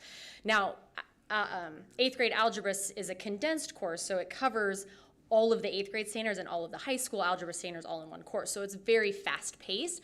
But in terms of, if you dig into a task by task level, the kids that are in those courses that aren't necessarily accelerated are still getting these meaningful, rich opportunities. That task that I showed you as an example with the pizza task, that's a task all freshmen are going to access. And it was used in our ESL algebra courses as well. You know, so we're raising the expectations, and our kids are responding. You saw that with that self-efficacy survey. It's more fun and it's more enjoyable, and we're starting to shift that perception that we're not, you know, we're all math people and we all have brilliant ideas to share. So we're really excited that can be the journey. Yeah. I really like the idea of the story problems are really what hooked me in algebra. Just being able to know, to create an algebraic equation based on a paragraph, and that's the beauty, because that'll last forever. That's what helps you run your business, I think. I do also like the workbook idea, because, you know, I know I'm helping my kids in math, and they bring their textbook home. I'm like, oh, okay, find it. But the workbook is really the magic, because it's like you bring that home, it's all right there. Your example problems, it's awesome. That's the right direction to go. And like I said, I go back to Mr. Harris, my math teacher in high school. We did not have calculus in high school, yet I finished all the way through Calc 2 in high school, because I didn't get credit for it, but I was able to take it because we were doing I think it was at your own pace, which basically I did math by myself, which not as much fun as doing it with the class. But I think you're on the right track. This is really exciting. ELA is great. I'm not going to downplay that, but come on, math, come on. So you got the pinch of mathematician too. Did you catch that in the recipe? Yes. That's awesome. Thank you. Yeah. Ms. Wolf. You have to be able to read to do math. Anyways, what I was going to say is with the real life application, I greatly appreciate in my everyday life, I hear on a regular basis, Erica, when am I going to use this? And I'll be like, let me think real hard about that, and I'll get back to you. So I greatly appreciate, like, the pizza party example. That is real life applicable. So I commend you guys on looking at resources that do the real life application but have great rigor. And as a piggyback on that, something along with those commitments that I'm really trying to help teachers understand so that they can help answer that question is, when you think about the mathematics that you've used in real life, most people automatically go to like the root calculation aspect, right? But mathematical thinking you do every day when it comes to problem solving or looking at this situation and trying to figure out what are the constraints to this? What are going to be efficient avenues to get me from where I am now to where I need to be? That's mathematical thinking. It's not rooted in like a specific story problem, right? Or a calculation that a calculator can do for you, but you're doing mathematical thinking every day. And so the real life application in my lane that I'm trying to help them understand is that that's not even so much the story problem. It's the experience and the thinking that goes into it. And when you start with that conceptual understanding, or in the case I showed you, it actually started with an application lens. When you think about application of mathematics in your life, there's not a teacher standing here or a textbook standing here saying, hey, do this, and then do this, right? You have to think about that situation. What do I know? What do I not know? Do I need some additional information? What are those constraints? What technology might I be able to bring in? And my dissertation was on mathematical modeling. And when you think about, again, that real life, I appreciate that this starts with it because the kids don't have the fluency or a solution pathway to get there yet. They're having to figure it out along the way. And that thinking is the real life application that we need to get them to understand. But it's a shift in thinking for teachers because they go to, well, let me find you a story problem, right? About watermelons probably, that, and buying like 20 watermelons, because who does that? So it's in the thinking. There he is, Dr. Dan. About 2 adoptions ago in the middle school, we started with some of the program that you're talking about tonight, and parents were just going nuts because it didn't look like the mimicked math that they had, and they couldn't help their kids. How's this? I'm curious and concerned about parents with the kids who have to take homework home and get stuck on something, and their parents aren't going to be able to help them. The nice thing about, like, our standards haven't changed, right? The end product and the computation problems that you're familiar with as a student or a student of mathematics, they don't really change much. Our standards are the same. It's how we're getting there that looks different. We're getting away from that mimicking again and into the more conceptualization and development of those strategies. And so parents are going to recognize the end result. Oh, that looked like that. And then you're probably going to like, oh, I remember some quadratic formula thing. Now don't ask me why it works or how it works, but ask your kid that, because that's our goal, is to get them to understand when and how they might need to do it, or when is one going to be more efficient than another. But if you notice on our commitments at the very top, it said all stakeholders. Well, that's all of us. And part of this journey that we're going to be on is trying to help all of us understand what are those shifts? Why do we need to make them? And what's the effect it's going to have on kids and their perception of being doers of mathematics? Because what we don't want is them leaving Grand Island Senior High with the perception that they're not a math person. We want to change that. So we're just beginning that journey. Those commitments, this is like the first year of it, and with especially at the elementary level with our CKLA adoption, we're still kind of tiptoeing our way around it, but hopefully next year we can really start. There'll be no resource adoptions at the elementary level, with the exception of some social studies work, and so we'll be able to dig into, you know, what does this mean and how do we really create these shifts long-standing moving forward for our kids. You're not off the hook yet. Mrs. Juergens? Oh, I can come back anytime you want. Let's talk math. This will be quick. I really am so impressed sorry, I'm mimicking all of my friends here, but I'm impressed because I wonder if this would have made sense to me, this land of math, had I had this experience. I never cared why, you know, the train was carrying 600 watermelons and 400 pickles. I never cared. So exactly. Instead, I took pre-algebra twice. I was just that good at it. So I sang thanks. Also, I just wanted to say Happy Pie Day. It is Pie Day, friends. Hopefully you all had a piece of pie. We had blueberry, lemon meringue. Oh. Our secretary is pretty awesome, so I cannot take credit for that. I forgot it was Pie Day. Isabella?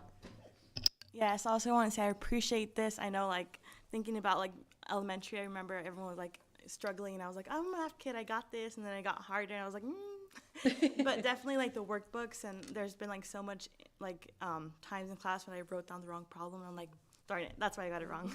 But that would definitely help, and, like, knowing the why, sometimes I just copy down a problem and I know how to solve it, but, like, when someone asks me for help, I'm just kind of like, you just do this and do this. But, like, when you know the why, you can explain, you know, you have to do this for this, and I think that's applicable everywhere in math. Very good place to start. Awesome. I just want to say, too, that I'm excited about what else kids are going to learn from this. That if they're struggling with math and they don't give up and they get the support they need, then is that going to then also roll over then later in life when they're struggling with something, and just that grit and determination that they're going to be able to glean from this particular, experience and having those supports. Because I was that kid that cried in math class that was like, this is a different language to me. Terry loves the story problems. I'd break into a cold sweat and actually did when it came up on the screen, like I reverted back. So, but I just think, I'm like Lindsay, I really think that if I had this, maybe I'd be an engineer. Maybe I'd be Terry's boss. At least you would say you're a math person, right? Thank you so much. That was awesome. Appreciate it.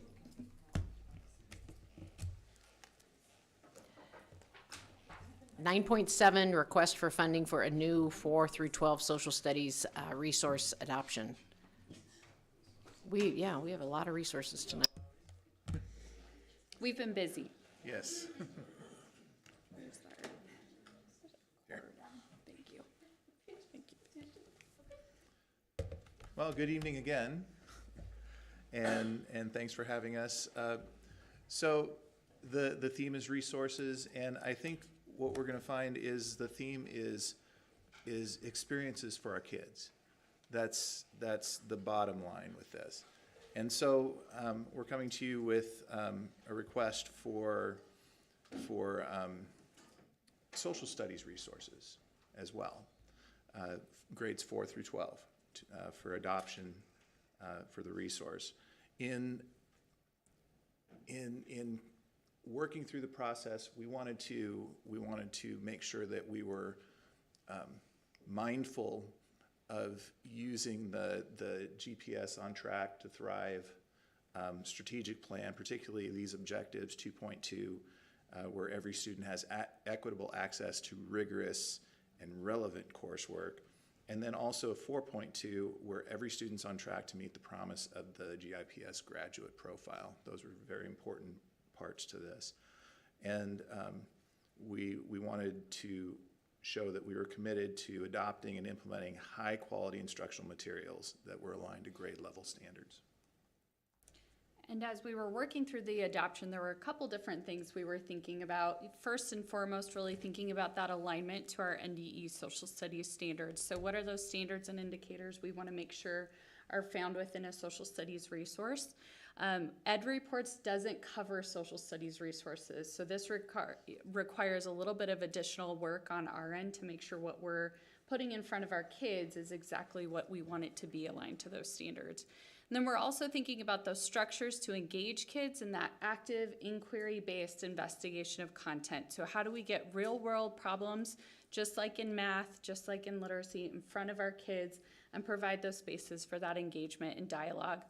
And then really supporting students in how they have those reflections, how do they communicate as learners, how do we build in that disciplinary literacy that we talked about earlier. And again, that's where those primary and secondary resources can come in. So really thinking intentionally about what are those pieces that we put in front of our kids, what are those opportunities that we can build in using that resource as our guide for our staff. As we think about equity in GIPS, that was a particular piece that we were looking at for our social studies resource. So how do we ensure that we have diverse individuals and communities represented? And then last but certainly not least, how do we make sure we have a resource that provides our teachers exactly what they need in terms of tools, resources, and professional learning so that they can do the great work that they do with our kids? We also want to be mindful of the graduate profile, and particularly regarding that, for college ready, we wanted a resource that provided higher level thinking to prepare them for college. We wanted in the career ready, we wanted resources that promotes experiential learning, emulating work situations. Under community ready, we wanted a resource that helps the students understand what part they play in our community through direct activities and experiences. And then finally, world ready. There we go. a resource that helps them understand what their part is within the world community as well. So the timeline over the past 2 years has really been in 2020, 2021. We looked at 6 through 12 teachers selecting what resources that we wanted to pilot. This past year, then, we did 2 different versions of a pilot. At the middle school level, teachers engaged for a full year in the particular resource at their building. So one building would have piloted TCI, another would have piloted National Geographic, just allowing continuity of learning then for kids at 6th, 7th, and 8th grade within the chosen resource. At the high school in 9 through 12, we did a semester of TCI and a semester of SAVIS to allow all of the high school teachers the opportunity to experience both of those curriculums. And then just this last month, we've really dove into what the resource recommendation would be based on the resources we piloted at 6 through 12. The pilot process on 6 through 12, we involved a lot of aspects, not only just using the resource, but the full immersion into the resource. So all the classes, grades 6 through 12, were fully implemented into this resource. We also took surveys with teachers and students. We consulted with our Nebraska Department of Ed social studies representative, and she provided us with a rubric that the Department of Ed uses for instructional materials. We also consulted with a Marzano expert, whose expertise is particularly in standards, learning targets, and success criteria. And then we also did a deep dive into the rigor of the text, the rigor of the resource, how it aligns to standards, higher order thinking based on Bloom's taxonomy.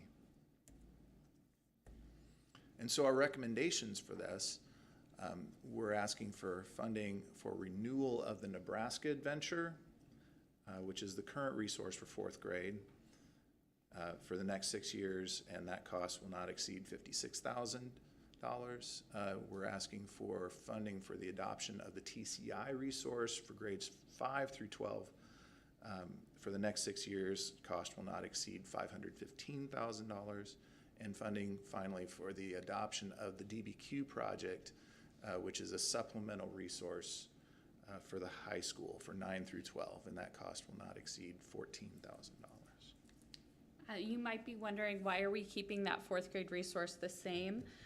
One is because it's the best resource we've found that meets our Nebraska history standard. There's not a lot of options out there related to Nebraska history, but the one we have, we feel very confident is meeting the needs of our kids, and our teachers appreciate it as a guide. It also aligns really well with the scope and sequence for 4th grade Nebraska history.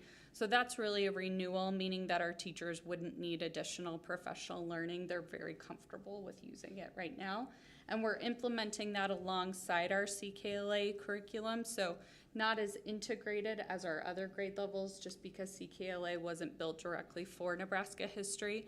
But part of the work that we continue in the summer for 4th grade is how do we align those as closely as we possibly can. And then at 5th grade, one piece that I just wanted to bring back, and this was shared last year when we adopted CKLA, but at 5th grade, only 38% of our social studies standards are covered in the CKLA integration, which is why we needed the 5th grade social studies supplement to go with it. So providing TCI at that 5th grade level allows us to hit those remaining 62% of the standards that we hadn't previously covered. Whereas in K through 3 social studies, that integration is really seamless with CKLA, and that's why we don't need an additional resource at those grade levels. So as we think about that, there's a couple positives that come through that 5th through 12th grade resource adoption broadly. Yeah. The nice thing about that 5th grade tie-in is it creates a longitudinal aspect to our resource. So it aligns with our district beliefs and philosophy, but it provides that longitudinal learning. I skipped a bullet, but that's fine. because that, to me, ties the whole piece together. Particularly crossing that bridge from 5th grade to 6th grade and crossing that bridge from 8th grade to 9th grade. Those are two areas that we're always looking at, getting from building to building and level to level. And this resource, by adopting it 512, will help with that. It's also very, very much into the inquiry-based experience. So inquiry-based experience, experiential learning, high-level questioning, and it fills a lot of need. As far as some of the things that you see with this resource, we talked a little bit about the rigor, the level of what I call action verbs in the objectives, and the print is kind of small on there, but you can see that we have very actionable verbs for our objectives. When we looked at the Bloom's taxonomy, all of these verbs ranked in the higher levels of that grid. Some samples from other areas of the social study spectrum, because we're not just dealing with one area, we're dealing American history, world history, et cetera, et cetera. And so an example, you can see we've got them highlighted, those action verbs: evaluate and analyze and compare and contrast. So it gets into that deeper and higher level thinking.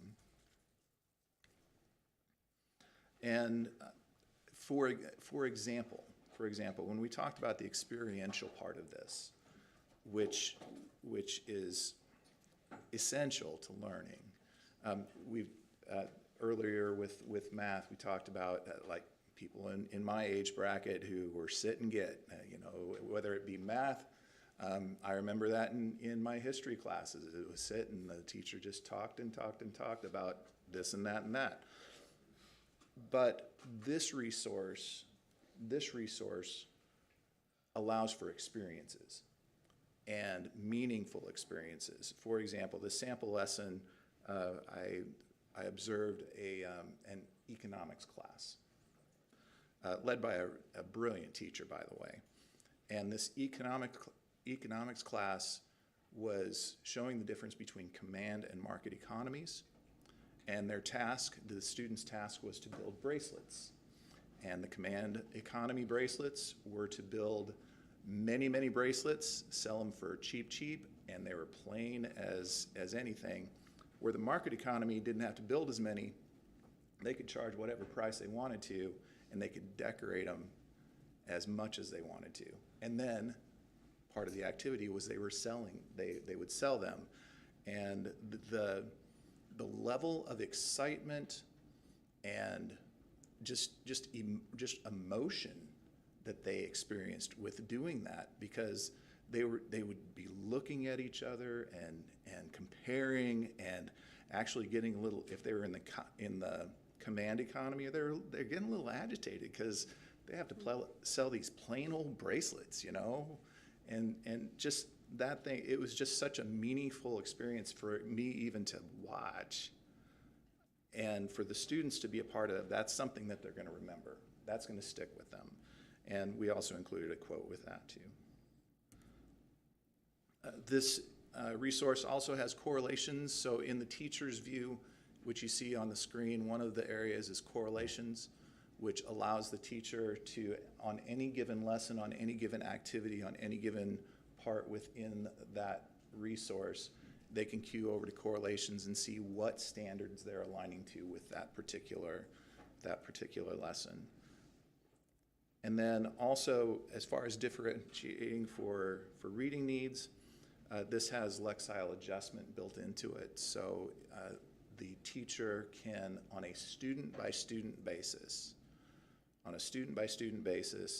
can adjust the reading level so that for those students that need a particular reading level.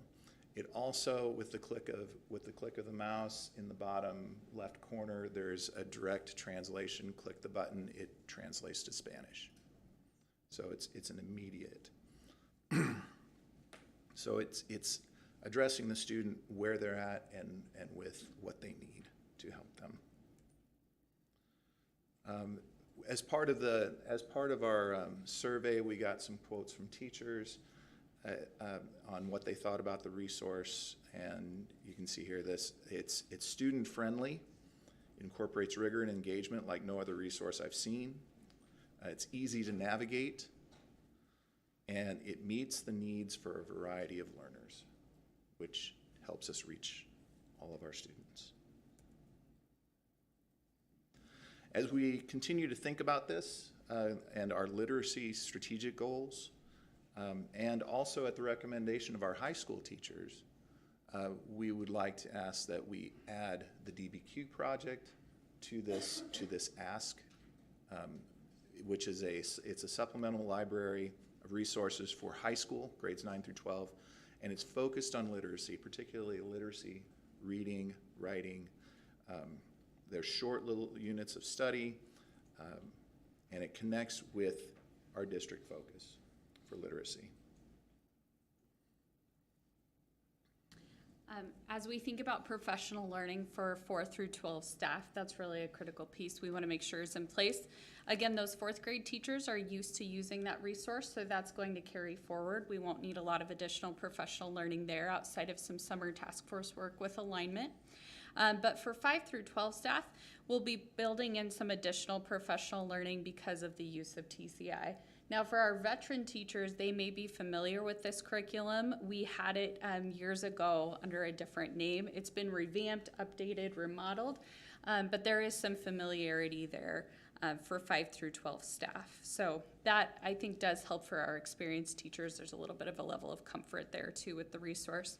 This summer, we'll really be engaged in task force work, really establishing priority standards for 5 through 12, identifying those common learning targets, processing through some professional development directly with our TCI representatives.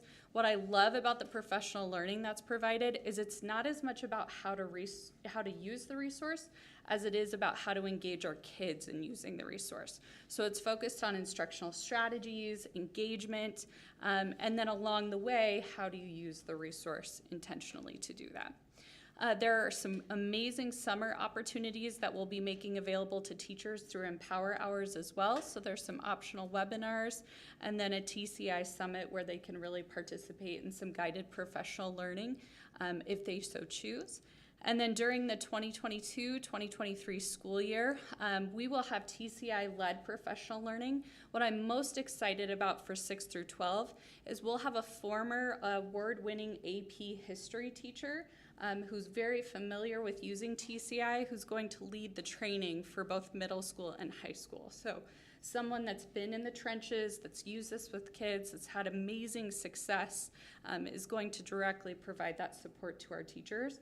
And not only that, this individual is going to help us walk classrooms. And so providing some of that ongoing coaching support directly in the moment. So going to PLC meetings, having conversations with teachers, walking with Mr. Hawley, walking with our middle school staff, walking with Mr. Lee, as we walk classrooms to see what's happening and how can we improve upon that social studies implementation for our kids.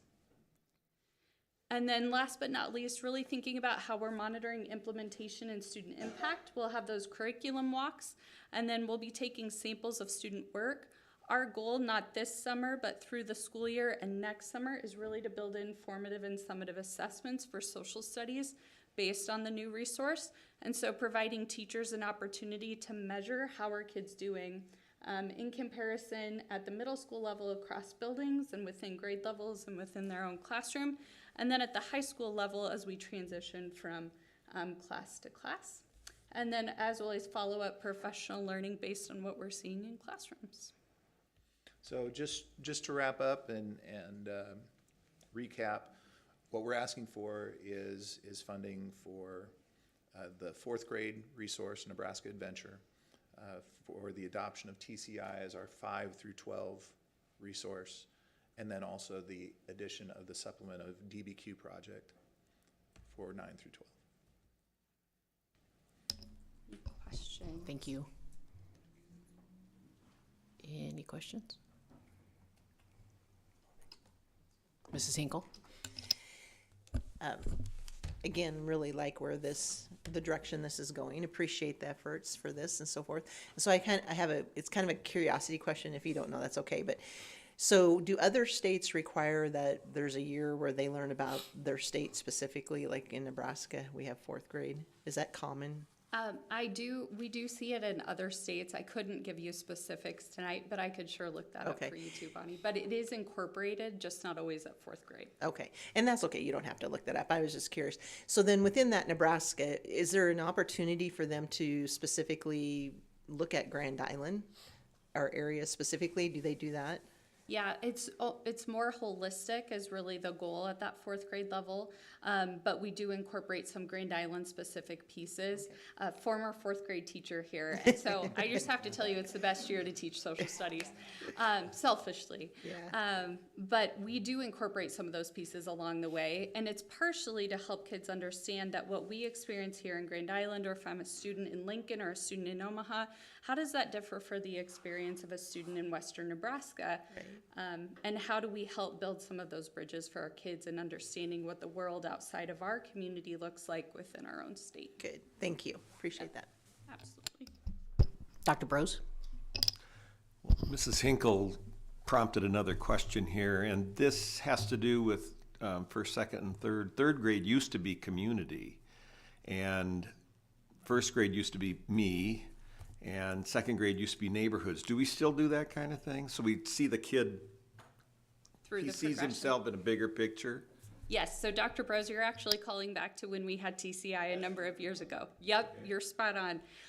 It is different now because of the CKLA integration. What's exciting about that integration, though, is we're doing history along the way and less compartmentalized. So we're giving that broader perspective in the framework of ELA and the reading and writing that goes along with it. We've had some amazing conversations with kids.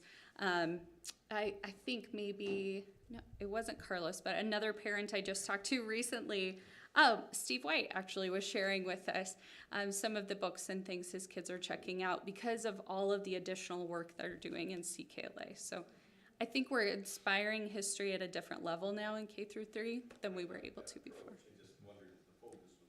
Yeah, yep, good question. Thank you. I have one other question that I'd like you to answer just to get it on the record.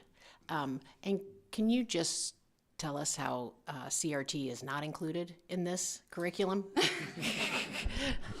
Yes, that is not the focus of what we are adopting. So we are really focused on adopting a resource that is helping our kids understand historical perspective and application to the real world of where we are right now. So CRT is not the focus of this resource.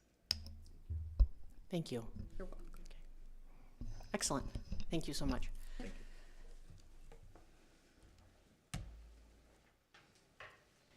9.8 website and communication vendor.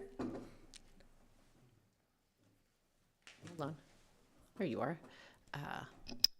Mrs. Worthington and Mr. Roush.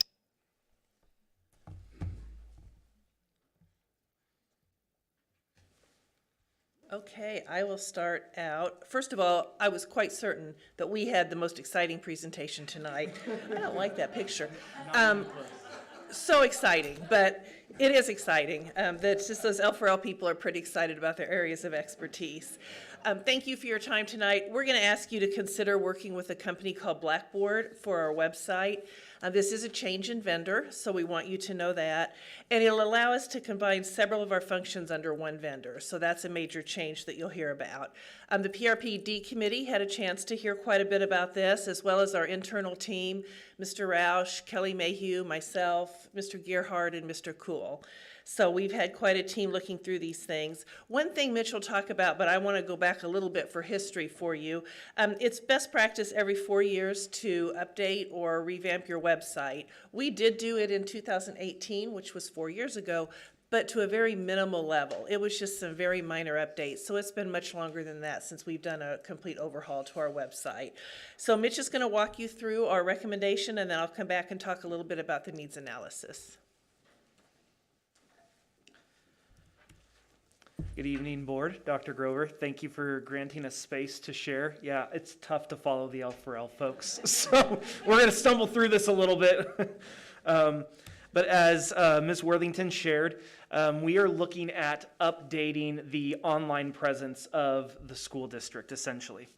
So this conversation, though, is going to kind of snowball relatively quickly. And so I wanted to address the why right away, especially for Mr. Holinsky. So it's because we find ourselves at a natural transition point. As was mentioned before, it is best practice, especially within the educational sector, to update your website and online footprint about every 4 years. So we're at that natural point. Whether we would be sticking with our current vendor or moving on to a different vendor, we would be finding ourselves at that point regardless. So if we're going to be doing something that's kind of an overhaul and changing some things, we wanted to take a look under the hood and see if this is an opportunity for us to maybe get a little bit more efficient with taxpayer dollars, get a little bit more efficient with how we operate behind the curtain, so to speak, and also create a more pleasant user experience for our building media reps, as well as our community and parent constituents. And one thing that we've noticed is that we have some consistent pain points across the district, both from behind the user piece and the actual parent user piece. Some of those pain points include, if you go to our website right now, which I go for it if you haven't yet, it'll probably take longer than 3 seconds to load. That's a problem. And our mobile website definitely needs some TLC as well too. That is both indicative of how long it's been since we've done updates, as well as maybe the bandwidth of some of our current vendor issues. Also, our building media reps and our building leaderships, as I don't need to tell you, they are fantastic people and they are so, so busy. And we've seen some consistencies in terms of like problems with directory updates, or the interface that they have to use to try to update stuff on their school website is really clunky and frustrating and not consistent, things like that. So the communications team, what we're trying to do is we want to remove as much of that as we possibly can. So then if we can create a more pleasant experience for our building media reps and our leaders, it'll be a more fun and exciting experience for them to share what's going on in their buildings on a more consistent basis, because we're removing these pain points.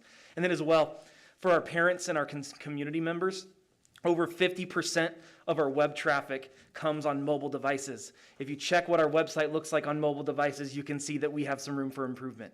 So that's just a high-level overview of some of the consistent pain points that we have seen. And then also, this gives us an opportunity to aggregate and be more efficient in terms of our solutions. I'm going to unpack this a little bit more, especially with the help of Mr. Gearhart. We've been able to break down, if we go to a place like Blackboard, we can take what used to be 4 different platforms or softwares or solutions, aggregate it into one platform, and save the taxpayers money. We like all of those things. And then this is going to give us an opportunity to better represent and brand our school district. We're a Class A school, and we are a leader in our state, and we think that we deserve to look that way in the way that we are presented online as well. And so that's a big part of what we want to do here. So, in addition to looking at our current vendor, which I'll get to that in a little bit, we went vendor shopping, because we've got to get the lay of the land, and we want some things to compare before we make a decision, because this is a really big deal if we're going to lock into the way we're going to look for 4 years. So based off of our own internal research, recommendations from our colleagues through the Nebraska chapter, as well as asking around the industry, we went to Blackboard, Apogee, and Final Site, which generally represent the top 3 website vendors in the public school arena. We engaged them, and we went through the onboarding process. We went through the process of going through all the demos, asking all the questions and everything. And the team that Ms. Worthington mentioned before was part of that every step of the way. Myself, Ms. Worthington, Mr. Gearhart, Ms. Mayhew, and then to a smaller degree, Mr. Cool. To save you the couple of months of work and research that we did, give you the Cliff Notes version here, because we want to recommend to you this month, for potential consideration next month, that we want to move to Blackboard. Here are a few benefits of Blackboard that we think are appealing. Number 1 is they have a strong Nebraska presence. They represent the bulk of the larger school districts in our state. They have a great relationship here, and they really enjoy what public schools do here in Nebraska. And they understand the Class A treatment. They understand what it means to be a diverse school district. They understand what it means to be as large as we are and what our needs are, because the bulk of their other clients that they have here in the state are the school districts that are like ours in size and in scope. Also, they have arguably the most popular mobile app experience, which I would think is really appealing to our potential constituents. What their rep told us is they developed their own mobile app. It was doing pretty well, but then saw there was another company out there that had a mobile app that was just doing gangbusters, and that was the one that everybody loved. So Blackboard's got deep pockets. They went out and they bought it. So now they've got the best app provider in the market. So that would be for us. It's an all-in-one solution suite. I'm going to unpack what that looks like a little bit more, but again, this allows us to take other platforms and softwares that we're paying high dollar amount for, aggregate everything into one house, and save money for the school district. We have a more pleasant user experience for our parents and community, as well as our media reps and leaders at the building level that are wanting to update the website. We have an enhanced mobile site, which, as we discussed before, is huge. I cannot stress this enough. A more efficient directory update, and we believe will allow us to remove that burden from the building level and just do it here in a faster, more efficient level. That is just, I could talk to you for an hour about how much of a pain that is. Better ADA compliance all across the board, which I feel is probably a great thing for us to pay attention to, especially as we look to champion equity in our school district. This would allow us to be in a year-to-year commitment, so we don't have to lock in longer than a year at a time. Is more consistent and high-quality customer care, which is huge for something like this. And for Mr. Gearhart, he assured me that this would be easier for us to implement our cybersecurity best practices. I didn't want to leave that one out. Also, Blackboard gave us the most affordable quote out of the field as well, too. There is a little bit of nuance in play, which I'm going to unpack for you, but there is a pathway where if we go in a particular direction, we could potentially save up to $29,230 a year while having a better and more reliable suite of tools. So here's what the breakdown would look like with our suite of solutions for Blackboard.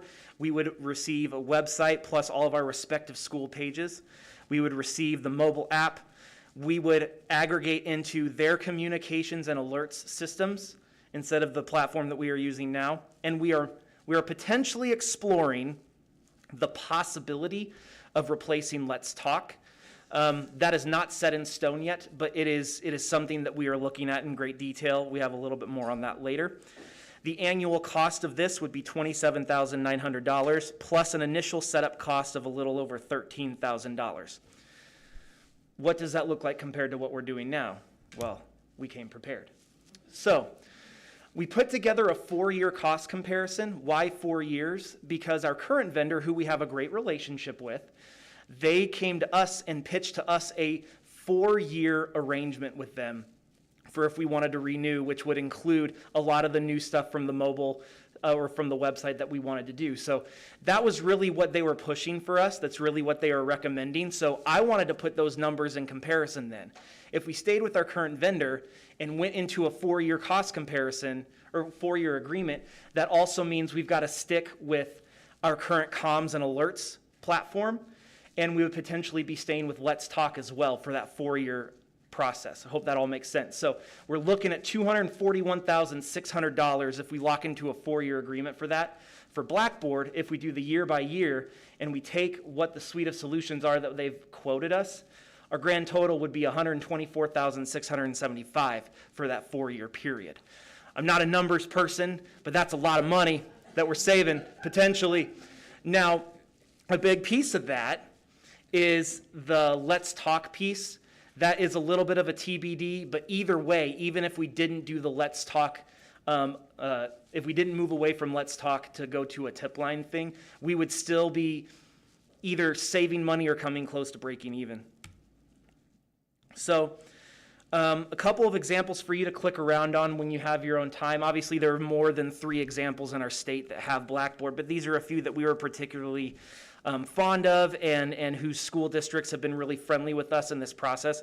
Blackboard provides the full suite of solutions for Papillion La Vista Community Schools, Omaha Public Schools, and Omaha West Side.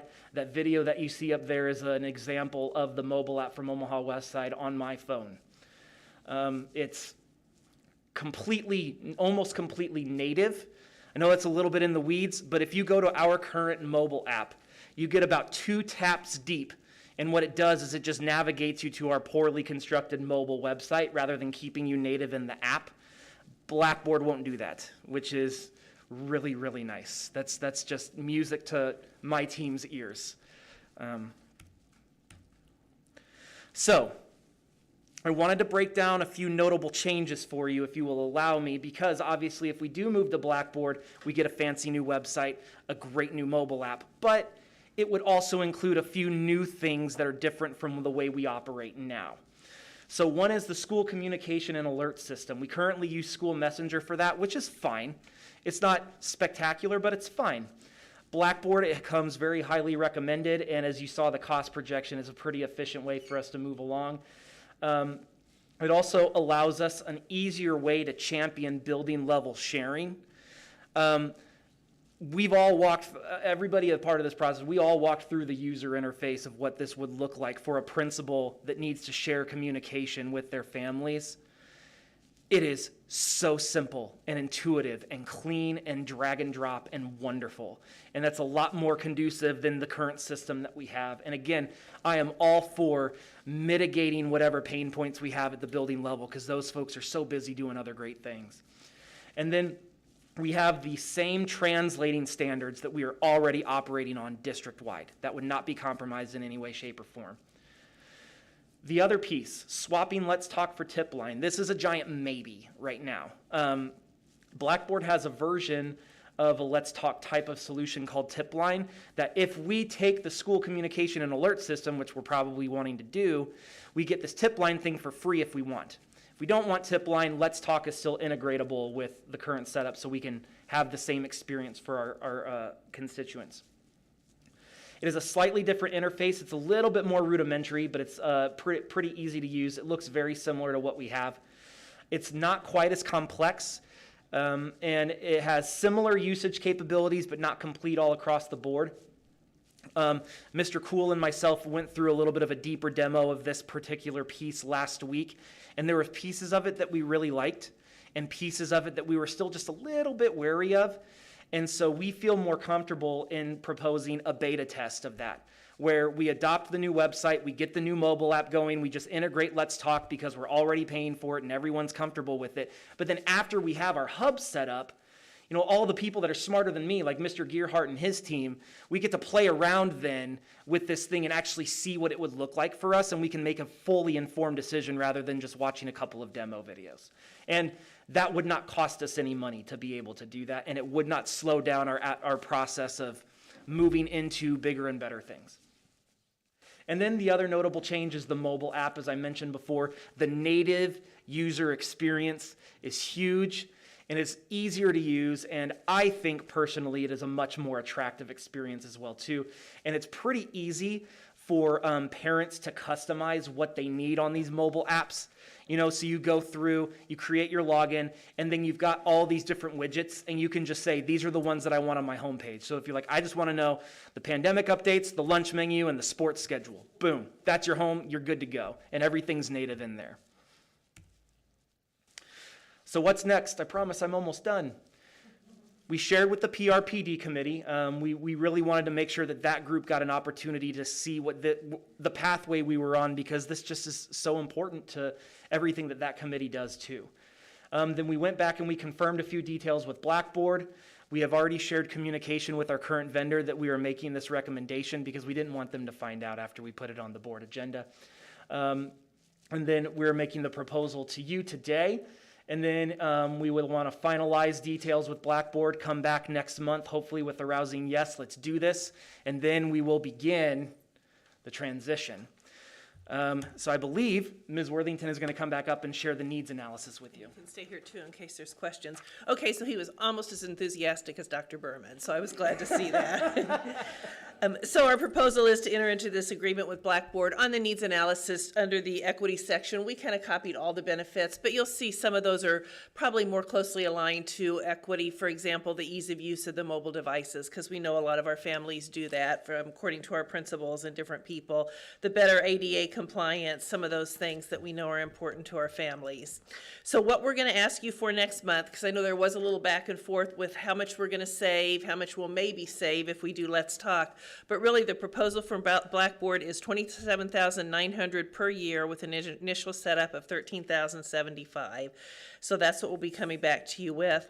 And then as far as follow-up or following reports to the board, the bottom part of your needs analysis, we'll certainly keep PRPD committee updated and share everything as we get it up and ready to go, as well as our different groups. And we can come back to this group anytime you wish to share the new website.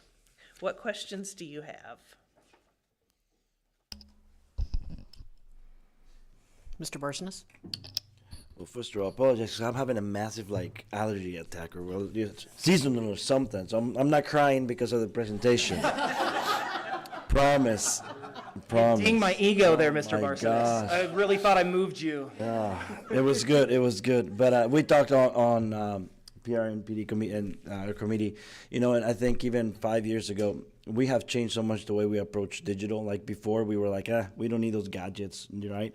But the way we do business, the way that we put ourselves out there, it is all about how removing the barriers. And sometimes it seems like perks to some of us that are on the, older generation, that it was just a perk to get something extra. But now, if it's easy to access, if it's a way to get out our communication, it's just great. So we did ask a lot of those tough questions, and I think it's a great way to just explore and see where it goes. Mrs. Hinkle? This is just really a comment. First of all, thanks for all your work you've done, but I know we're talking about the cost differences and so forth, but the one cost that you really can't capture, it's kind of hard, is the manpower time for you and for everyone else. And so I think we have to keep that in mind too as well, that there will be a savings internally from just staff time. 100%. Yeah. Mr. Hawley? Just a quick clarification. You were talking about how for the parent experience, you can customize your dashboard and things like that. Is this going to at some point replace Parent View? Or is that a totally separate entity? That's a really good question. No, we're not going to replace Parent View, at least with this particular project. Mr. Helinski? Josh took my first question. Second question, this is not like, as far as the pricing, this isn't a teaser rate. They're not going to jack the rate on us next year because with the people that we are with now, we have a 4-year contract with them, right? So we're guaranteed that price for 4 years. I'm a fan of Blackboard. I was a fan of it when we talked about it in the committee, but that's one thing that kind of came to my mind was, are we going to get a major price increase after the first year? I think that's a totally fair question, Mr. Helinski. I haven't asked that point blank of our reps out there, so I think that's something that we should do, and we'll definitely make that a priority. But I will say that based off of the reconnaissance we have done from other like-minded schools like Papillion La Vista, we've been in really long conversation with them about their experience. And that has not been the case, is my understanding. They've been very happy with everything and haven't been surprised by much. So we're hoping that's what we can get to. Okay, and then one more question on the customer service side of things. Are we going to have a rep that is connected to us, or is it just here it is, they figured it out, and now you can't get a hold of anybody? We get a rep, and then we also have access to the larger customer service team for outstanding requests that may be stretched beyond that.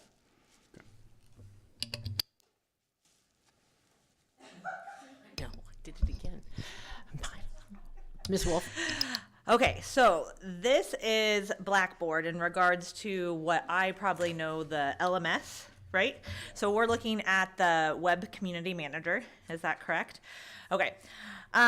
So I guess I don't really have a question. I just wanted that confirmed. I'm super happy about more accessibility. I was just on the website mobily trying to help a parent the other day, and that little pop-up thing, whatever it was. I was ready to pull it out and throw it. So I greatly appreciate that. And the first school I chose to look up for whatever reason was Omaha West Side, without you ever having said their name. And I did look at it, and I think it will be a high quality product, and I think it'll be a good option. So thank you. Thank you. Dr. Brose. It's not a curriculum. Wow. Anyway. Does that mean you're going to vote no? No, I just, look, here's my, as a community member consumer of the website, thank you for what you're doing. And I won't, you explained all the reasons, but it's needed. And I guess the other question, and you can or don't have to answer this, but has the current vendor come back with any kind of, well, we could do this or this or this or this? Okay. Yes, fair question. And thinking back on it, I realized I didn't clarify that. So thank you, Dr. Brose. No, at this particular juncture, because the quote that we are recommending for Blackboard includes services that our current vendor cannot provide. So they don't have the bandwidth to be able to come back to us and say, well, we can do something like that along the line, because about half the solutions that we would be opting into with Blackboard, they do not provide. You know, the one thing I just thought of, and I'm going to mention it, we've had some pain points with our website for quite some time. Some of you around this room have talked about it many times. I wasn't sure we'd be able to tackle something this quickly after hiring a brand new director. You know, it takes a while to get things started, and he's really the one with his team that came forward and said, we got to do something. I said, you know, are you sure you're ready? So just really proud that he and the team are willing to look at the needs of the district and put those first. Excellent. Thank you, both of you. Thank you very much. 9.9, engineering letter of intent, Kinnickerum School. Mr. I'm Petch? so excited. Yeah. Well, I'm not as good as those guys. I'm probably a little more boring. This is a letter of intent for engineering technologies for the Kinnickerum project. Kinnickerum is mainly an HVAC upgrade, but it also does some things for lighting in the classrooms. So this is a great project. I've been trying to get this moving for such a long time. So this is an ESSER 3 funded project. And this relates back to his previous conversations, to the master contract that we have with ETI. And so you can look there on our bottom line, we're going to be spending about $54,000 for their engineering fees for that. And they also include the architectural piece, because there's a little bit of architect work we have to do inside. So that's it for information this time, and I'll come back next month for approval. Any questions? Any questions for Mr. Petch? All right. 9.10, construction update. So, been trying to get 3 projects out for bid right now. This month we're out for bid will be with the additions and remodel for the high school. And then right at the front of April, we'll have the Gates project additions and remodel at that timing as well. And then Kinnickerum falls right in between those two. So in May, we'll have the 3 ESSER projects. We'll have opened the proposals. Hopefully we're going to be able to recommend all 3. And then that'll also determine, what direction we steer for the additional ESSER 3 projects that we have slated. So been pretty busy. It's looking good. The biggest issue I have is just our costs have been escalating. I mean, so, when we put together this list, 6-8 months ago, those have went up. And so we'll see where we go. I mean, all the projects we have are important. I think these 3 that we're going to start out with are probably the most important, and they're also the most expensive. So I don't know if you guys have any questions on those projects at all. Dr. Bros? Not on the projects, but in general, you're talking about costs are going up higher than the inflation rate of 8% or about at that percent? 8 to 11. Okay, thank you. Good question. And the sooner we can, open our proposals and get contracts in place, the better. So, because I don't see the prices going down. I'd hope they settle down some and even out, but we'll kind of just, it is what it is. There are a lot of other schools doing SO3 projects too, so there's some competition for the contractors, so that doesn't make anything easier.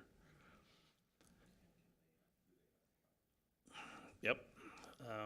We have two years, so we got 2 summers worth of construction to do. Honestly, we'll get started this summer. A lot of that interior work and stuff will have to actually wait for the preceding summer. So all these projects are going to take, that 2-year duration. And they also are kind of complicated because we're really doing work on the internals of these locations. And so 2 months of summer isn't enough, but we'll manage, we'll get it done, we always do. Just to finalize on construction report, in the consent agenda was the, on the project list, the roof project at Dodge, and then also the demolition for the old ELC is on there as well. So those are all moving forward, and we'll continue with a pretty busy summer. That's all I got, unless you guys got any more questions. Any other questions? Oh, thank you so much. Thanks. Student representative report, Ms. Isabel Prada Gomez. Thank you, Mrs. Albers. Activities. The school year has definitely brought lots of success for GIPS. The swimming, cheer, and girls wrestling banquet will be held later this week. The spring season is coming to a start with the first baseball games this Friday and Saturday in Lincoln and Omaha. Soccer games for boys and girls will start off Friday and Saturday as well in Lincoln and Omaha. Grand Island Senior High boys will also attend the varsity invite for track and field at UNK. The Islanders achieved a Class A state runner-up title. The Unified Cheer team took the top spot in the Class A Unified competition at the 2022 Nebraska State Cheer and Dance competition. Show choir won Grand Champs, Best Vocals, and Best Choreography in the finals against 6 different schools. Before the start of spring break, I had the opportunity to become a judge in the Poetry Slam competition at GISH. I'm very proud and happy to say that we have recruited more members for our poetry club. I was beyond excited and proud to see many of the board members there because it truly reflects the supportive nature of our district. Unity Council faced some topics of the questions regarding do-rags and their association in the dress code. Many of our council members have a desire to survey and get student opinions regarding this subject. Thank you, Dr. Dexter, for meeting with our council's chairperson. Class officers have met with Roses for You and are finalizing the masquerade theme prom that will be held April 9th at Riverside. Students have the opportunity to remember this night by signing a welcome book that will be kept until the future reunion. National Honor Societies is coming to an end as students are wrapping up their 20 hours of volunteer work and finalizing their individual service project. NHS has also helped out during the Unified Valentine's Dance. This Tuesday, a dodgeball tournament will be held. Admission requires canned food items that will be later donated. The National Honor Society will be welcoming its 2023 inductees March 23rd.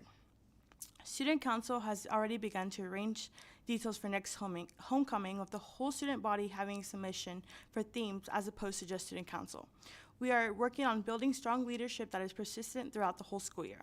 Student Council will also be in attendance at the state convention for Student Council, where we hope to have more students run at the state level for office. The GIPS Foundation gave students opportunities to have a professional headshot with their application completed. Personally, I found this to be very helpful and not as scary as I personally thought it was. The Superintendent Student Advisory Council met with Ms. Kate Crow and Mr. Hawley.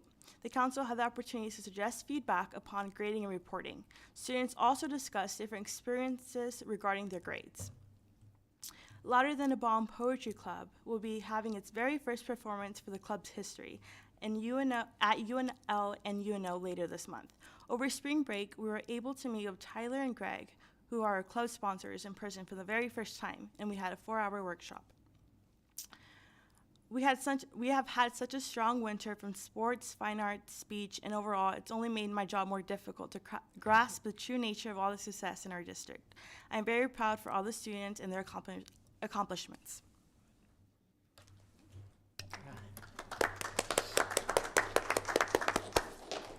Thank you. That was a great report. Any questions? Yeah, any questions? Dr. Dan? It's not a question. However, if you have anything to do on, this is Ultimate Image and the show choir, they are performing in Grand Island at Senior High on the 24th. It's the choral concert, and show choir will be featured. And then on March 31st, it's the night of show choirs at Senior High. If you haven't seen these kids, it is an amazing show. And it was a tough fight in Omaha North, but they came home with the gold on that one. Thanks for those dates. All right, 9.12, Superintendent Report. Dr. Grover. Yes, thank you so much, Madam President. I think all of my enthusiasm goes out to my team. Aren't they just fantastic? So much great work that's going on. We do not have an official COVID update. What a shock. Do not come out, Mr. Gilhart. We are continuing to meet as a pandemic team, but we're kind of down to 2 days a week right now, just keeping our eye on everything and keeping up with the numbers and the research. And right now we're kind of like at 0 cases. So, hey, what a report. But we're continuing to follow our protocols and, watch things as they go. Also, want to give a quick shout out to our speech and debate team. They are actually at Grand Island Senior High School probably right now. So they're top competitors. They have the opportunity to present their speeches right here in town. So they did invite us, and I told them, unfortunately, we had a board meeting, so I do want to just give them a shout out. And also, want to welcome everyone back from spring break, and so it's exciting to be here. And probably sometime next week, we are excited to release our annual report. And I think it was evident in Dr. Berman's report that we really have seen some great successes with our students in the midst of this pandemic. And so we are excited to release that annual report, and kudos to the communications department. It looks fantastic. It has some great information in it. So thank you, and that concludes my report for tonight. Thank you. Now we'll go on to action items. Whoops. 10.1, Policy 8420, Student Appearance. And this has been a fun policy, and it really has. Learned a lot along the way. Had the opportunity to meet with the leader of the Unity Council. We also had Jessica, our equity consultant, as part of our cabinet meeting this morning. She gave some really good input. And then I also consulted with our KSB lawyer, Bobby True, on just where are we with protective hair coverings. And his report is, we had to put it in the non-discrimination policy as law, that we would not harass or deny employment because of protective hair coverings. That does not apply to students yet. Bobby just says it's a matter of time before the ACLU will say this applies to students. We went ahead and put it in our bullying and harassment policy that students could not be harassed or bullied on the basis of protective hair coverings. So then how does that apply to this policy? So we have it in the policy. Items that cover the head, neck, or face are not permitted other than district-required masks, approved religious attire, or protective hair coverings.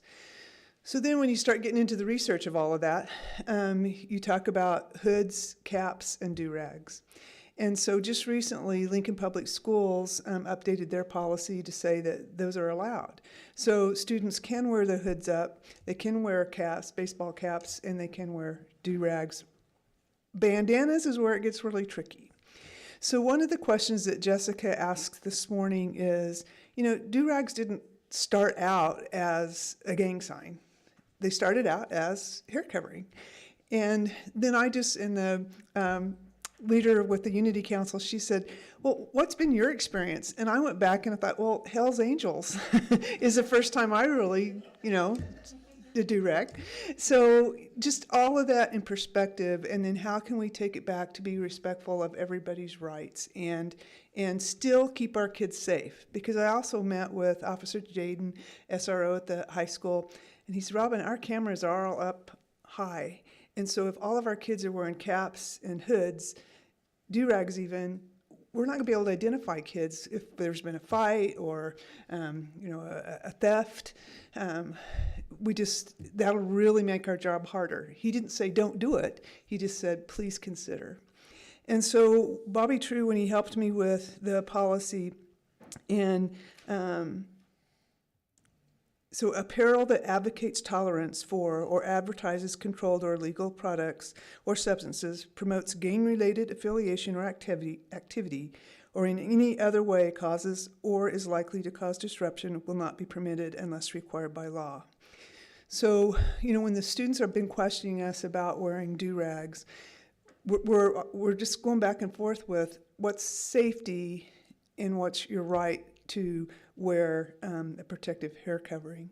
So as I told the Unity Council, it's not a hard no. We're going to continue the discussion. We're going to research, how did Lincoln come about by changing their policy? OPS has not addressed this yet. So this policy can still be in effect with the fact that safety will take precedence at this point. So no hoods, caps, or do-rags at this point, but we do want to continue the discussion on how could we respect that and bring it into Grand Island Public Schools. So the policy is here, and this is the final read. So any questions, thoughts? Mr. Barsanis? Thank you for looking. Thank you for the explanation. I think this is one of the hardest things, but I think where we've gone wrong many times, not just in this conversation, is that many times we don't leave that, let's have the conversation, right? Of where does this come from? What does it mean? What it could be? So thank you for doing that research. And it's never a yes or no. It will keep going. And I think that's what, the more we can have and teach our youth and our adults, hey, keep having that conversation. It's what matters. So I make a motion to approve policy 8430, student appearance as presented. Mr. Barsanis and Mr. Brown, any discussion? Please vote.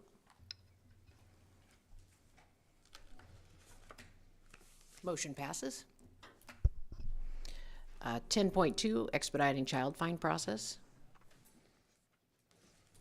Mrs. Engel? Yes, I just ask that you guys go ahead and approve tonight to purchase additional new updated hardware and software so we can improve the efficiency of our child find process using ARP funds. Any questions? Okay. No, we'll go ahead if you want. Okay, I was just gonna make the recommendation. Go ahead, Bonnie. Okay. Sorry. I recommend that we move forward with the purchase of the expediting child find process using the ARP funds. Mrs. Hinkle and Miss Wolf, any discussion? Please vote.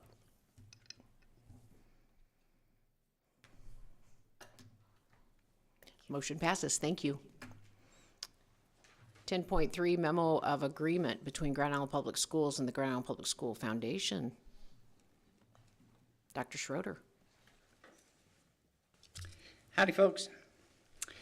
Grand Island Public Schools enjoys a strong working relationship with the Grand Island Public Schools Foundation, as Mrs. Skalberg indicated earlier this evening. A memo of agreement has been created through a collaboration by board members and administrators from each entity. The memo of agreement helps to clarify the working relationship between the two entities. This memo of agreement is being provided for final approval by the Grand Island Public School Board of Education. It has already been approved by the Grand Island Public School Foundation. The agreement remains unchanged since it was provided as an informational item at the February board meeting of education. Do you have any questions regarding the agreement that I can answer for you? Any questions? Mrs. Hinkle?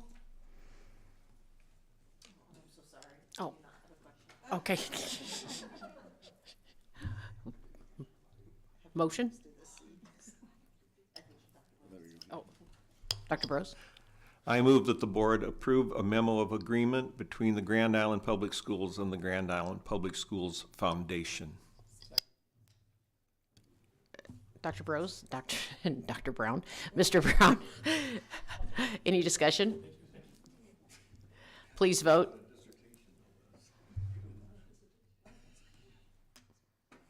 Motion passes. Thank you, Dr. Schroeder. 10.4, Fine Arts Instrument Purchases. Dr. Lee. Thank you. Asking that you approve funding of ESSER funds for the instrument purchase for our district. Ms. Wolf? No questions. I move to approve the fine arts instrument purchases as presented. Ms. Wolf and Mrs. Juergens really wanted that one. Yeah. All right. Any discussion? Please vote.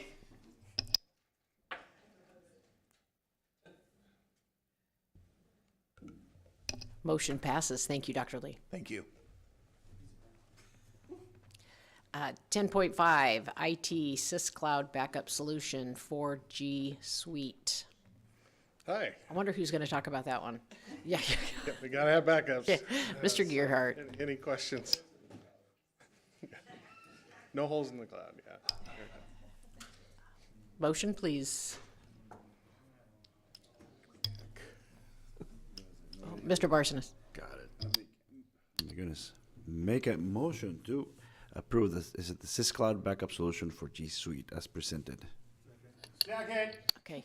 Mr. Barsonis and Mr. Brown. Excellent. Any discussion? Please vote. Motion passes. 10.6, Engineering Letter of Intent for Grand Island Senior High. Mr. Petch. Hope I have as much enthusiasm for approving this one as everyone else. Very excited crowd. Nothing to add. MEP stands for Mechanical, Electrical, Plumbing, FYI. Thank you. All right. Motion, Mr. Barsonis. Make a motion to approve the engineering letter of intent for Grand Island. For Grand Island Senior High. The MEP letter of intent. There we go. Okay. Mr. Barsonis and Mr. Brown. Any discussion? Please vote.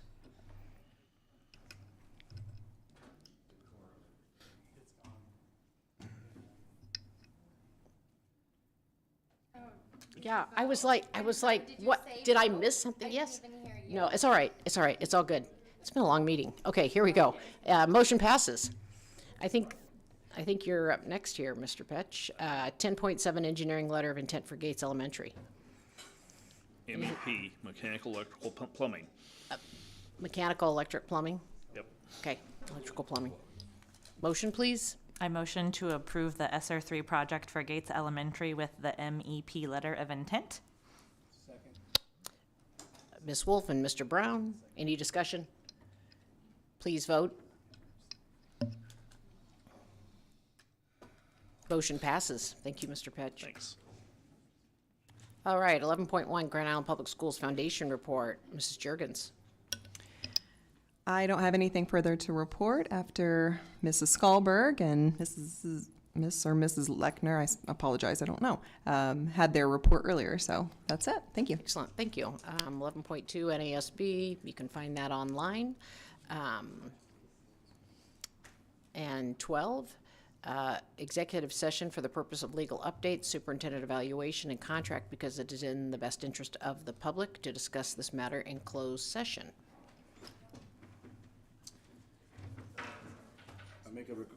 Make a recommendation for the board to convene to executive session for the purpose of discussing legal updates, superintendent evaluation, and contract. Mr. Barsonis and Mr. Bros, any discussion? Please vote.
I make a motion, we reconvene from executive session.